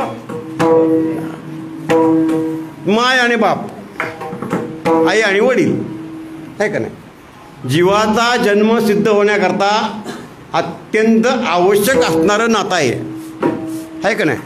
आई वडील पाहिजेत ना, त्याशिवाय जन्म कसा होणार. आई वडिलाशिवाय जन्मच नाही होणार. आईकडून जन्म आणि प्रेम, वडिलाकडून ज्ञान आणि ऐश्वर्य. आईकडून काय जन्म आणि प्रेम आणि वडिलाकडून ज्ञान आणि ऐश्वर्य. आपल्या जीवनामध्ये आई वेगळे वडील वेगळे आहेत, आहे का नाही. आपली आई वेगळी, आपले वडील वेगळे. आपली आई आपले वडील कधी होत नाहीत, आपले वडील आपली आई कधी होत नाही. वेगळी नाती आहेत. परंतु एक मात्र आहे, जीवाचा जन्म व्हायचा असेल तर आईबाबाचं अत्यंत आवश्यक असणारं नातं आहे. पण आपली आई वेगळी वडील वेगळी. या ठिकाणी तुकोबाराय परमात्मा पंढरा तो माझा मायही तोच आहे म्हणतात, बापही तोच आहे म्हणतात, आहे का नाही. हो मायही तो आहे आणि बापही तोच आहे. पुराणामध्ये दोन अशी उदाहरणं आहेत की नियमाला अपवाद असतात तशी. एक आई अशी होऊन गेली की जीवाचा जन्म होताना आई तीच झाली आणि बापही तीच झाले. आणि एक बाप असा होता की जीवाचा जन्म होताना बापही तोच झाला आणि आई तोच झाला. अपवाद, नियमाला अपवाद. नाहीतर आपलं काय, आपली आई वेगळी वडील वेगळे आहेत, आहे का नाही. आपली आई वेगळी वडील वेगळे. पण तो अपवाद या नियमाला असा आहे की एक आई अशी होती की जीवाचा जन्म होताना आई तीच झाली आणि बापही तीच झाली. कोण हो? गणपतीची आई पार्वती. गणपतीची आई पार्वती. त्या पार्वतीने गणपतीचा जन्म दिला. कशा? आपल्या स्वतःच्या अंगातला मळ काढला, मळ, आणि त्या गणपतीला जीव भरला त्यात. आहे का शंकराचा संबंध? काय शंकराचा संबंध काय आहे का? नाही. आता पार्वतीचे पतिराज म्हणून आपण गणपतीला ते शंकरा म्हणजे वडील समजतो, नाही असं नाही. जन्म होताना आहे का संबंध? मला सांगा. जन्म होताना शंकरा संबंध आहे का? काही नाही. म्हणजे गणपतीचा जन्म होताना आई तीच झाली, बापही तीच झाली का नाही? आणि एक असा बाप होता की जीवाचा जन्म होताना बापही तोच झाला आणि आई तोच झाला. कोण? भगवान विष्णू. भगवान विष्णू त्यांच्या पोटातून ब्रह्मदेवाचे जन्म झाला. कमळ निघाला, त्याच्या कमळातून ब्रह्मदेवाचा जन्म. आहे का ब्रह्मदेवाच्या आईचा पत्ता? ब्रह्मदेवाच्या आईचा पत्ता आहे का सांगा मला. गल्लीमध्ये लहान पोरं भांडा लागले ना, ती भांडत असताना लहान पोरं म्हणतात, हे खऱ्या बापचा पोटता असेल ये म्हणे भेळ भांडायला. अरे खऱ्या बापचा पोटता कोण आहे? एकटा ब्रह्मदेव आहे. बापाच्या पोटातूनच जन्माला आला ब्रह्मदेव एकटाच, आईच्या पोटातून नाही. आपण सगळे आईच्या पोटातून आलो.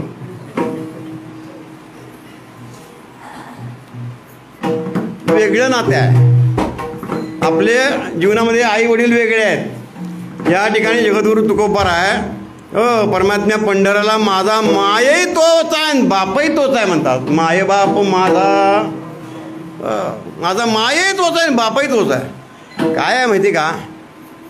आमच्या वारकरी संप्रदायातल्या सगळ्या संतांनी नुसतं मायबापापुरतं नातं त्याच्याशी नाही, सगळीच नाती त्याच्या चरणापाशी वाहिलेली पाहायला मिळतात. सगळीच नाती, सगळीच नाती, नुसतं मायबापच नाही.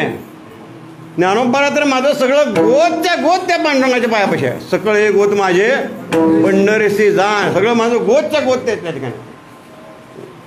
त्याचंच वर्णन सगळ्या संतांनी केलं महाराज. नुसतं आईबापा मर्यादित नाही. तुकोबारा म्हणतात माय बाप माझा, माझा माय बाप तो, पण तेवढं पुरतं नाही, सगळीच नाती. विठ्ठल माय बाप तुझा विठ्ठल माय बाप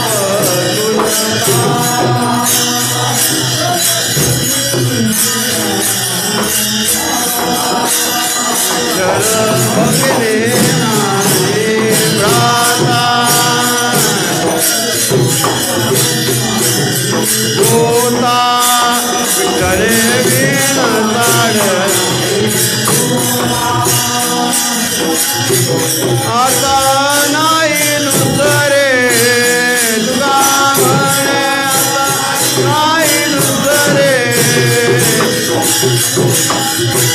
नाही नुसरे.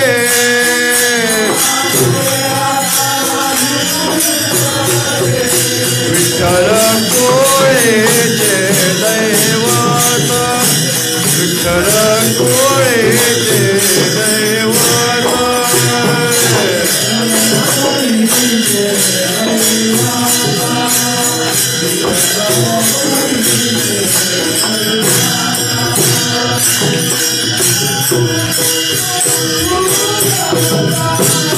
विठ्ठल माय बाबा, विठ्ठल भक्ती,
विठ्ठल भगिनी आणि व्रता विठ्ठल वेन चाड नाही गोता. सगळं गोत तुका म्हणता नाही दुसरे, त्याच्याशिवाय दुसरं गोत आम्हाला नाही म्हणतात. नुसतं मायबापच नाही काय, सगळं गोतच्या गोत त्याच्या चरणापाशी नमुना करतात. तुकोबा म्हणतात कोण आहे माझा तो मायबाप माझा. कसा आहे होतो तुकोबा म्हणतात उभा आहे मायबाप माझा उभा. लगेच काही लोकांनी विचारलं का उभा आहे. तुकोबा लगेच सांगतात कृपादानी मायबाप माझा उभा कृपादानी. कृपा करण्याकरता उभा आहे, भक्तावर कृपा करण्याकरता उभा आहे. भक्त केव्हा येतील आणि त्यांचे मनोरथ पूर्ण केव्हा मी करेन एवढ्याकरता उभा आहे. भक्ताचे मनोरथ पूर्ण करण्याची तीव्र तळमळ त्याच्या अंतःकरणात आहे म्हणून हा उभा आहे. त्याचा अत्यंत भक्तांच्या इच्छे करतात तो सतत उभा आहे. अत्यंत तो तुकोबाराय वर्णन करतात वाटप आहे उभा भेटीची आवडी कृपाळू उतावीळ. बस उतावळा होतो. भक्ताचे मनोरथ पूर्ण करणे अत्यंत उतावळा आहे. केव्हा माझे भक्त येतील, केव्हा माझे त्यांचे मी मनोरथ पूर्ण करील असा अत्यंत उतावळा स्वभाव त्याचा. उतावळा होतो महाराज, उतावळा होतो. तू नुसताच कमरेवर हात ठेवून उभारला असं समजू नका महाराज. कशा करता उभारला कमरेवर हात ठेवून वाटप आहे भक्ताची. तो भक्तांची वाट पाहत उभारणं असं दैवत जे आहे भक्तांचे मनोरथ पूर्ण करणार अशा प्रकारचं दैवत जे आहे दैवत तुकोबाराय म्हणतात त्याने मला प्रसाद प्राप्त करून दिला. मायबाप माझा उभा कृपात. आणि कसा उभा राहिला उभा राहताना तो अत्यंत उतावळा होतो. भक्तांचे मनोरथ केव्हा पूर्ण करीन अशी तीव्र तळमळ तीव्र तातडी त्याच्या अंतःकरणामध्ये आणि वेळोवेळी त्याचा हा स्वभाव प्रकट झालेला पाहायला मिळतो आपल्याला. रामायणामधला प्रसंग आहे. प्रभू रामचंद्र आणि ते लंकेवर पूल बांधायचं काम चाललेलं होतं. सकाळची वेळ होती. पुलाचं काम चाललेलं होतं. प्रभू रामचंद्र बसले, लक्ष्मणराव होते. एवढ्यामध्ये त्या लंकेमध्ये सगळे प्रयत्न करून सुद्धा तो रावण काय आता ऐकत नाही, सीतेला काय परत देत नाही. म्हणून त्या विभीषणाने काय केलं, सगळं सांगून ऐकत नाही. शेवटी लाच ज्यावेळेस मारली रावणाने, विभीषणाला लाच मारली. लात मारल्यानंतर मात्र आता विभीषण ठरवलं आता इथं थांबायचं नाही. तो उठला आणि इकडं रामाच्या पक्षाला येऊन मिळाला. तेव्हापासून माणसं पक्ष बदलायला लागले बरं का. त्या पक्षातून या पक्षात तेव्हापासून चाललं, आत्ता नाही काय. त्याने रावणाचा पक्ष सोडला आणि प्रभू रामचंद्राच्या पक्षाला यायला लागला. प्रभू रामचंद्राने बघितलं कोण येत आहे, विभीषण आहे. काय आहे, लक्ष्मणाला सांगितलं लक्ष्मणा पाणी आण बरं, पाणी जरा. पाणी प्यायची वेळ नाही, काही नाही. पाणी कशाला प्रभू म्हणले आण तरी तू. काय सांग ना कशा करतात. कोण येते बघितलं का म्हणले कोण आहे, विभीषण आहे. मग काय म्हणणं काय. अरे तो आलामध्ये त्याची लंका संकल्प करायचा आणि त्याला देऊन टाकायची. काय सांगितलं, संकल्प करायचा आणि त्याची लंका त्याला देऊन टाकायची. त्यावेळेस लक्ष्मणाने सांगितलं देवा मोठ्या माणसाने असा उतावळेपणा करतो नाही. म्हणजे का उतावळेपणा झाला, आपल्याला लंका मिळालं नाही अजून. लंका आपल्यालाच मिळालं नाही अजून युद्ध व्हायचं. पण अजून रावण आहे लंकेचा राजा, आपल्याला मिळालं. आपल्याला लंका कशी काय देणार. प्रभूने विचारलं लक्ष्मणा तुझ्या मनात काय शंका आहे का, आपला विजय व्हायचा नाही असं वाटतं का तुला. हां युद्धामध्ये आपला विजय व्हायचा नाही असं वाटतं का, आपल्याला लंका मिळायची नाही असं वाटतं का तुला. लक्ष्मण सांगितलं तसं नाही, माझ्या मनात दुसरा प्रश्न आहे. काय प्रश्न आहे. आता म्हणाले हा विभीषण शरण आला, आता ती लंका तुम्ही त्या विभीषणाला देणार म्हणजे देणार.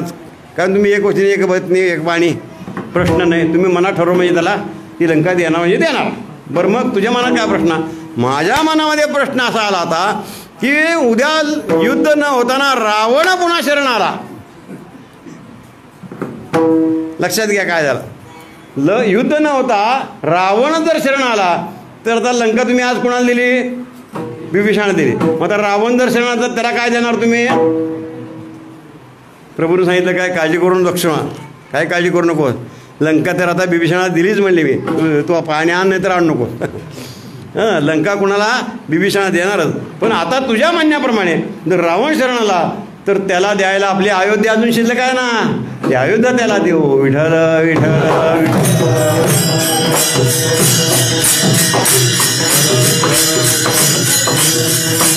भगवंताचा अत्यंत उतावळा अशा प्रकारचा स्वभाव असल्यामुळे तुकोबाराय म्हणतो तो परमात्मा विटेवर उभा आहे. मायबाप माझा उभा. उभा का राहिला सांगा ना. पंढरपूरचं हे वैशिष्ट्य आहे महाराज. का कसा उभा राहिला? विटे सम जोडोने पादांबुजे. त्या विटेवर समपाय जोडून परमात्मा उभे आहेत. समपाय विटेवरी याची पाऊले समान समान पावलं ठेवून परमात्मा उभे आहेत बरं का. मी सुरुवातीला श्लोक म्हणला समचरण सरोजम सांद्र नीलांबुदाभम जगननिहित पाणी मंडनम मंडनानाम तरुण तुलसीमाला कंधरम कंजनेत्रम सदय दौलासम विठ्ठलम चिंतयामे. गाथ्याचा पहिला अभंग समचरण दृष्टी विटेवरी साजिरी तेथे माझे हरे समचरण. समचरण हे भगवंताचे अत्यंत खास वैशिष्ट्य आहे महाराज. काय आहे चरणाच्या बाबतीमध्ये जर विचार केला तर भगवंताच्या चरणाचा विचार 2-3 ठिकाणी असा आहे की काही ठिकाणी भगवंताचं एकच चरण आहे, काही ठिकाणी 1.5 चरण आहे आणि या ठिकाणी मात्र 2 चरण आहेत. चरण पाय 2 असतात ना, 2 पावलं. एक चरण कुठं आहे? गयाची गया विष्णुपद गया आहे ना, गयेला विष्णुपद आहे, विष्णुपद बिहारमध्ये आहे. त्या विष्णुपदाला एकच चरण आहे महाराज, एकच चरण. त्याच्या अलीकडं गोकुळ वृंदामध्ये आपण जर गेलो तर त्या ठिकाणी भगवंताचा देहुडा चरण आहे. 1.5 पावला 1.5 देहुडा चरणी वाजवितो वेणू. 1 पाऊल पूर्ण, दुसरा अर्धा, 1.5 पाऊल आहे. आणि पंढरपूरला मात्र भगवान परमात्मा समपाय ठेवून त्या विटेवर उभे राहिलेले आहेत. म्हणून त्याचं वर्णन तुकोबाराय करतात. विटे सम काय हां पादांबुजे समपाय ठेवून परमात्मा त्या विटेवर उभे आहेत. हे खास पंढरपूरचं वैशिष्ट्य आहे. तुकोबाराय म्हणतात मायबाप माझा उभा कृपादाने विटे सम जोडोने पादांबुजे. काही लोकांनी विचारलं महाराज तुम्हाला प्रसाद मिळाला, प्रसाद इच्छा केल्याप्रमाणे मिळाला आणि प्रसाद प्राप्तीचा परिणाम समाधान प्राप्त झालं, परंतु एवढी उच्च अवस्था जरी प्राप्त झाली तरी तुमच्या जीवनात संकट येणार नाहीत असं नाही ना. उलट अशा संतांच्या जीवनातच संकट जास्त. मग अशा संकट काळामध्ये तुमचा संकटाचा भार कोण हलका करणार? त्या संकटामध्ये तुमचा सांभाळ कोण करणार? जगद्गुरु तुकोबाराय 3ऱ्या चरणात वर्णन करतात.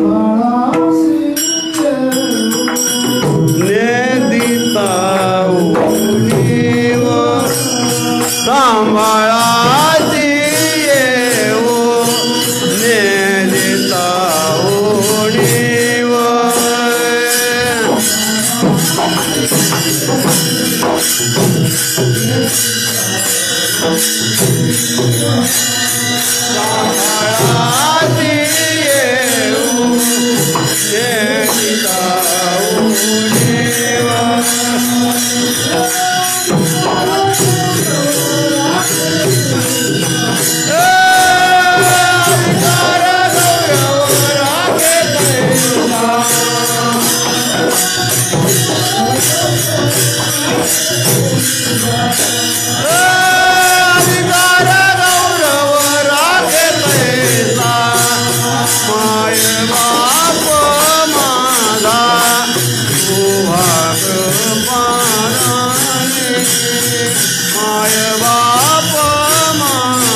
माय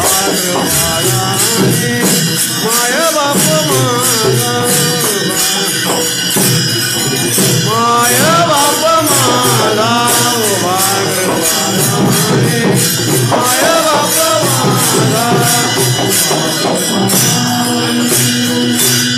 हो सांभाळाची येऊ नेदिता उणीव अधिकार गौरव राखीता एवढी उच्च अवस्था जरी प्राप्त झाली, प्रसाद प्राप्त झाला, चित्ता समाधान जरी प्राप्त झालं तरी संकट येत नाहीत असं नाही.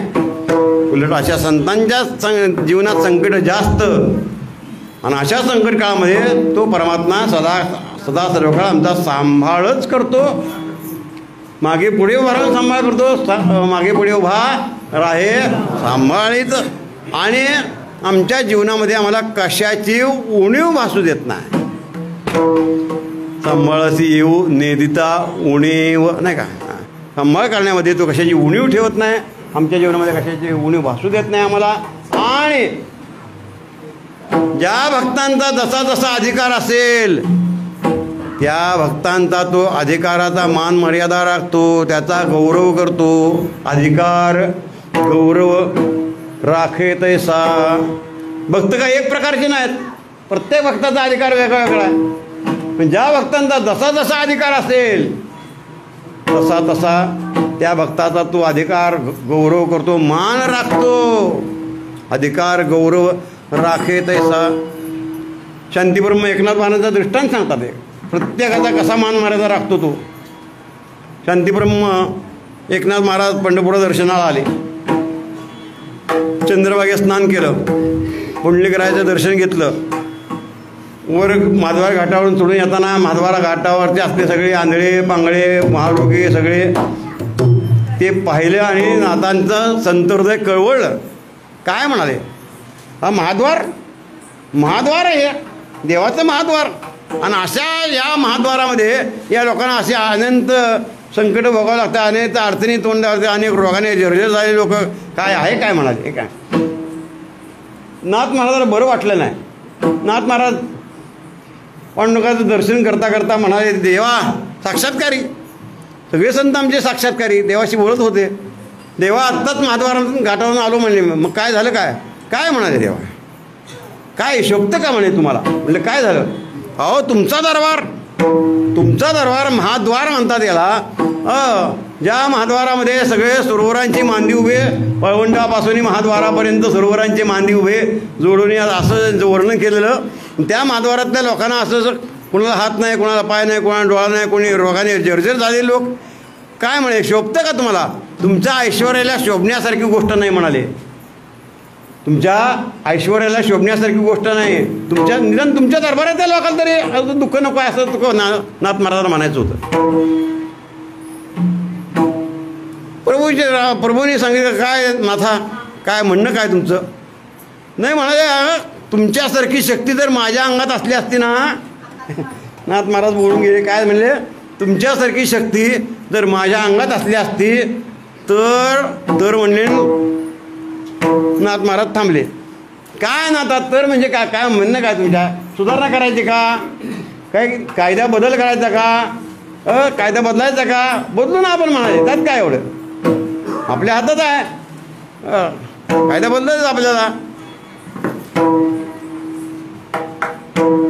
आणि म्हणून भगवंतांनी नाथा सांगितलं, नाथा असं करा, तुम्हाला बदल करायचा ना कायद्यात, असं करा, या विटेवर तुम्हीच उभा राहा म्हणाले. काय करा, या विटेवर तुम्हीच उभा राहा आणि करा बदल. हे माझं पद खरं म्हणजे देता येत नाही कुणाला, परंतु मी देतो म्हणले काही काही वेळेस. नामदेवराला एकदा दिवाळीत दिलं होतं, तसं आता तुम्हाला देतो. उभा राहा विटेवर, करा सुधारणा. पण एक लक्षात ठेवा म्हणले, मर्यादा वेळेची मर्यादा आहे. आपली आता मर्यादा पुढे चालली नाही काय.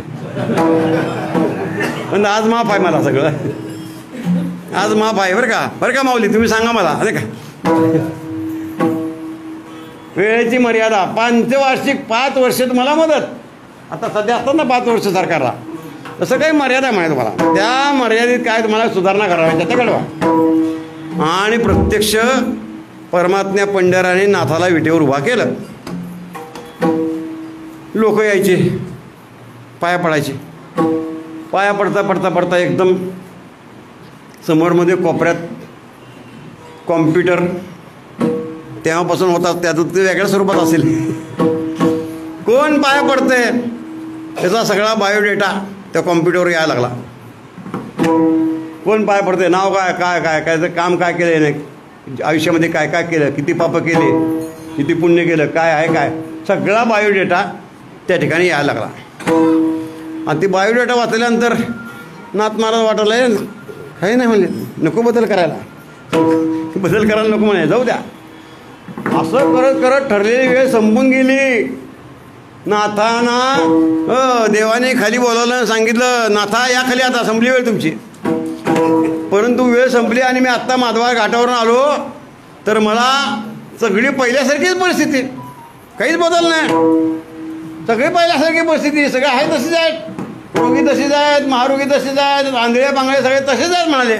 अहो तुम्हाला शक्ती दिली होती ना, तुम्हाला कायदा बदलण्याची किंवा काय वाटेल ते करण्याची शक्ती दिली होती तुम्हाला, तुम्ही काहीच केलं नाही म्हणाले.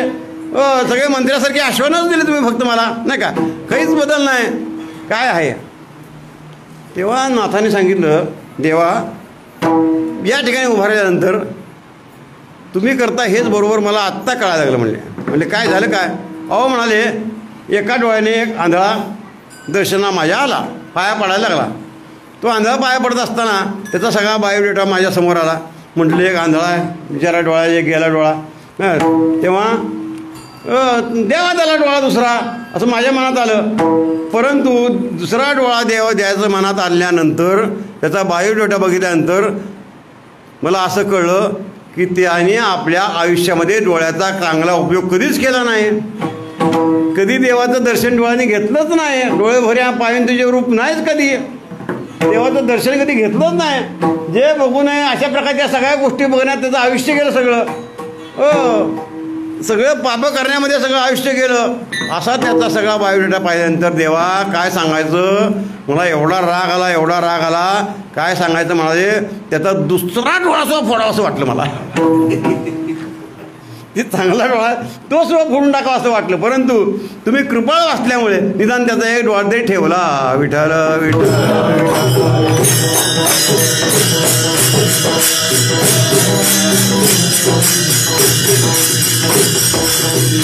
परमात्मा प्रत्येक भक्तांचा मान मर्यादा राखतो, त्याचा जसा जसा अधिकार असेल त्या अधिकाराचा मान तो राखतो.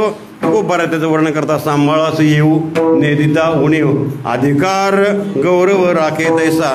काही लोकांनी विचारलं महाराज तुम्ही त्याच्या सगुण स्वरूपाचं वर्णन केलं, विटेवर पाय सोडून सोनावता उभा आहे हे त्याच्या सगुण स्वरूपाचं वर्णन नाही का. सुंदर दयान उभे विटे करकटावर ठेवणे, आपण सगुण वर्णाचं वर्णन ना, सगुण स्वरूपाचं वर्णन. तो सगुण स्वरूपाचं वर्णन जर केलं तर तो मर्यादित होईल, एकांगी होईल, एकदेशी होईल. फक्त विटेवर तो उभा आहे असं वाटेल, तो असा मर्यादित आहे का, एकांगी आहे का, असं त्याचं स्वरूप आहे का, हो असं विचारानंतर तुकोबाराय म्हणतात सगुण स्वरूपाचं वर्णन करत असताना असंच करावं लागतं. परंतु तो खरा तसा नाही, तो खरा कसा आहे तुकोबाराय शेवटच्या चरणात सांगतो. अंतर्बाह्य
तुका म्हणे सर्व अंतर्बाह्य आहे. तो फक्त विटेवरच नाही, सर्व सर्व या शब्दाचा अर्थ आहे विष्णू सहस्त्रनामामध्ये त्याचं वर्णन असं आहे, सर्व शिवस्थानोर भूताधीर निधर व्यया. सर्व म्हणजे सर्व ब्रह्मांडामध्ये तोच भरून राहिलेला आहे बरं का. सर्व म्हणजे फक्त विटेवरच आहे असं नाही, सर्व ब्रह्मांडात तोच भरून राहिले. तुका म्हणे सर्व बरं जो ब्रह्मांडात आहे तोच आपल्या अंतःकरणात आहे, वेगळा नाही कोणी. अंतर्बाह्य आहे. तुका म्हणे सर्व अंतर्बाह्य आहे. जो ब्रह्मांडात आहे तोच आपल्या अंतःकरणात आहे, जो आपल्या अंतःकरणात आहे तो सगळ्या ब्रह्मांडात आहे. आता हरी आणि बाहेरही हरीच आहे. अंतर्बाह्य. तुका म्हणे सर्व अंतर्बाह्य आहे. तो नाही असं ठिकाण आपल्याला सापडणार नाही. सगळ्या ब्रह्मांडामध्ये त्याचं अशा प्रकारे विश्वंभर बोले वेदांताचे सार नाही का. सगळ्या विश्वामध्ये तोच भरून राहिलेला आहे असं त्याचं स्वरूप आहे. तो एकदिवशी फक्त पंढरपुरामध्येच विटेवर आहे असं नाही, सगळ्या ब्रह्मांडामध्ये तोच भरून राहिलेला आहे. हे त्याचं स्वरूप आणि त्याचा स्वभाव कसा आहे. दया तैसारा हे कवळूने.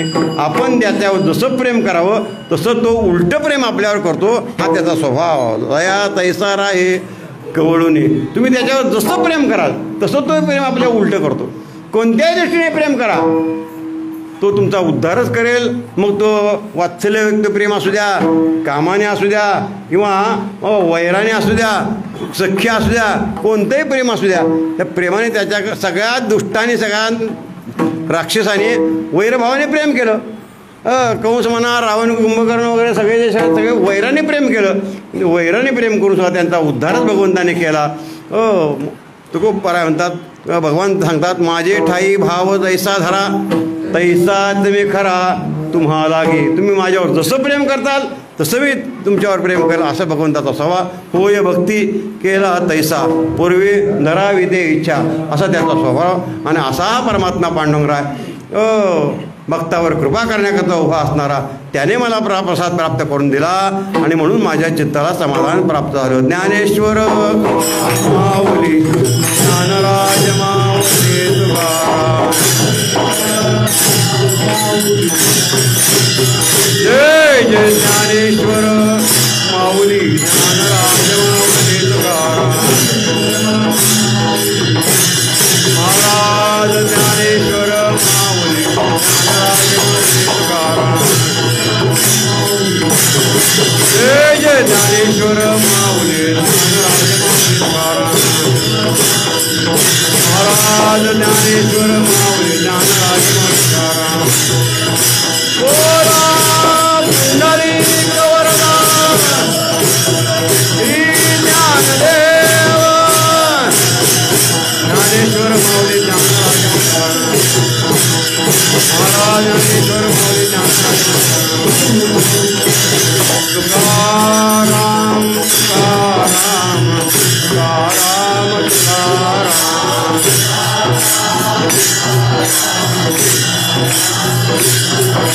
तुकाराम तुकाराम तुकाराम तुकाराम.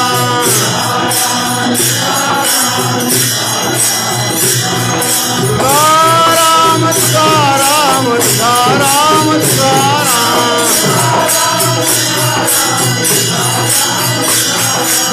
तुकाराम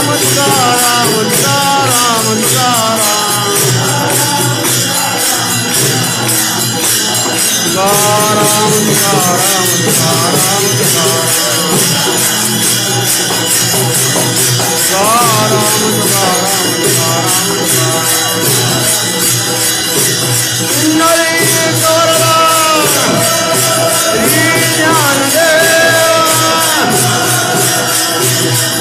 तुकाराम तुकाराम तुकाराम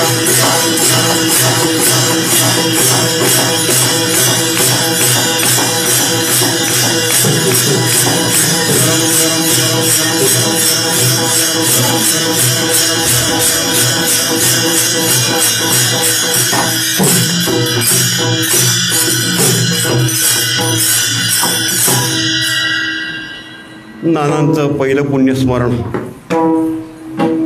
त्याचप्रमाणे त्यांची चव धर्मचार्याने द्रौपदी काकू यांचंही पहिलं पुण्यस्मरण आपण साजरं करतो आहोत. नानांचा आजचा वर्ष श्राद्धाचा दिवस.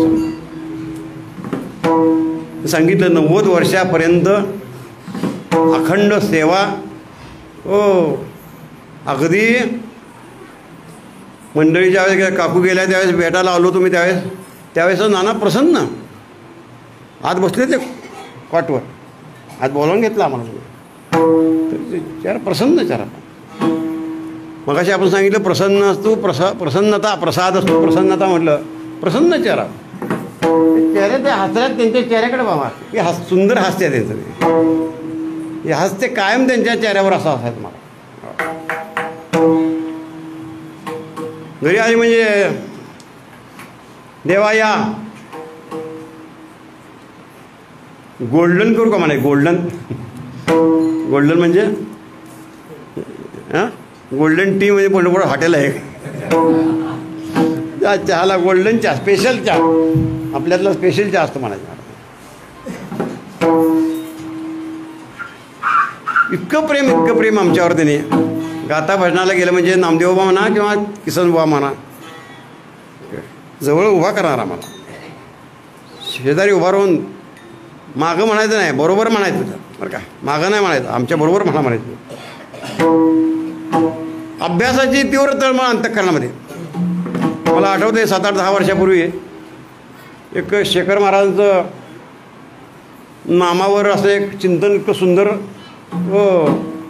ऐकायला मिळालं होतं. ते कीर्तनात मी एकदा सांगितलं की नामाचा महिमा वगैरे सांगत असताना कलियुगामध्ये नामाला किती महत्त्व आहे वगैरे वर्णन करत असताना त्याचा महिमा सांगत असताना ते 2-3 श्लोक होते. ते त्यांना इतके आवडले ते. नानाने मला येऊन विचारलं ते श्लोक मला लिहून द्या म्हणले. तेवढे कोणते श्लोक. ते कृत्यय ध्याय ते विष्णू ते तर सगळ्यांना पाठच आहे. परंतु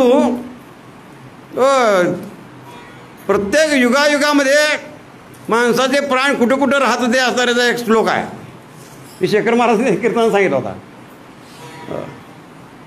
म्हणजे युगायुगामध्ये वेगवेगळं साधन काय सांगितलं. कृत्यय ध्यायते विष्णू त्रेतायाम यजतोमुखाई द्वापारे परिचर्याराम कलवतात हरी कीर्तनात. हे वेगवेगळं साधन काय सांगितलं. याच्याकरता चिंतन करत असताना त्याने सांगितलं की युगायुगामध्ये माणसाचे प्राण जे होते ते प्राणाचं तत्त्व बदलत गेलं. कृतयुगामध्ये माणसाचे प्राण कुठं होते हाडामध्ये पान असायचे कृतयुगात. त्याच्याबद्दलचा श्लोक प्रसिद्ध आहे. कृत्य अस्तिगत प्राण हा त्रेताया मांस संस्थिता द्वापारे हृदयरम यावत कलऊ अन्येषु संस्कृता. नानाला एवढा श्लोक आवडला म्हणलं ते मला लिहून द्या म्हणा. ते श्लोक तो. त्यानंतर कृतयुगातल्या माणसाचं अंतःकरण पूर्णपणे शुद्ध होतं. पूर्णपणे सगळ्यांचं बरं का. सगळ्यांचं अंतःकरण पूर्ण शुद्ध. त्याच्याकरता एक श्लोक महाभारतातला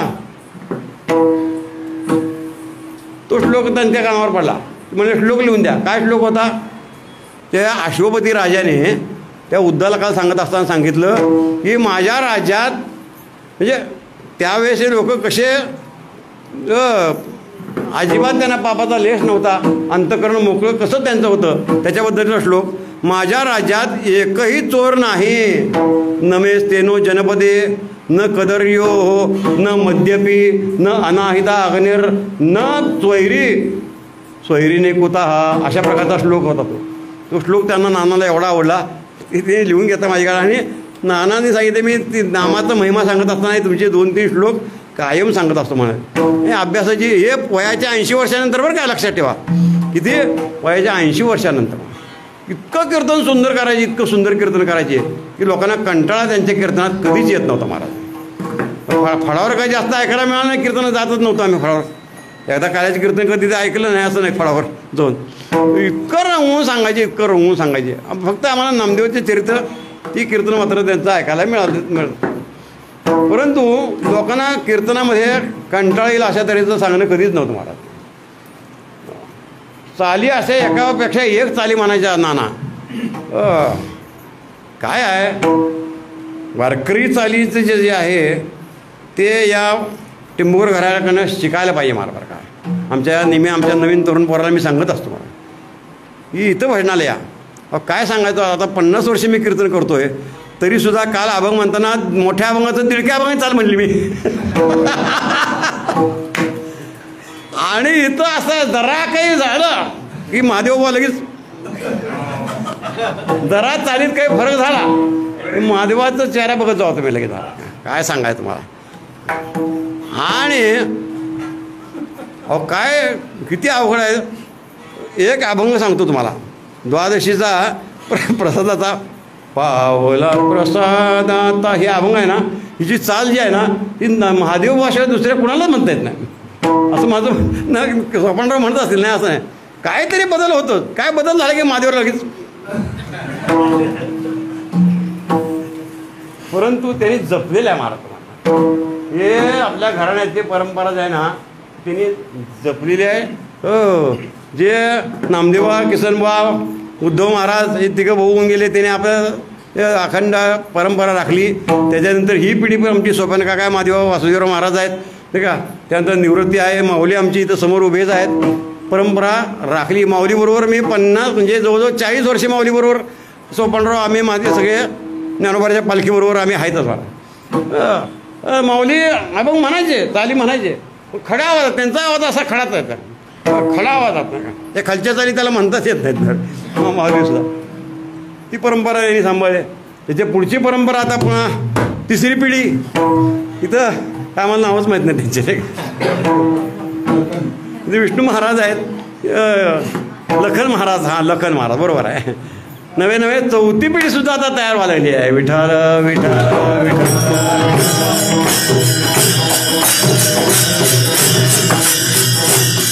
पिढ्यानपिढ्या सेवा चालूच आहे महाराज. पिढ्यानपिढ्या नाही का. ही भिवाजी महाराजापासून काय त्यांना किती वर्ष 200 वर्ष झाले 150. भिवाजी महाराज 223. हां 223 भिवाजी महाराज.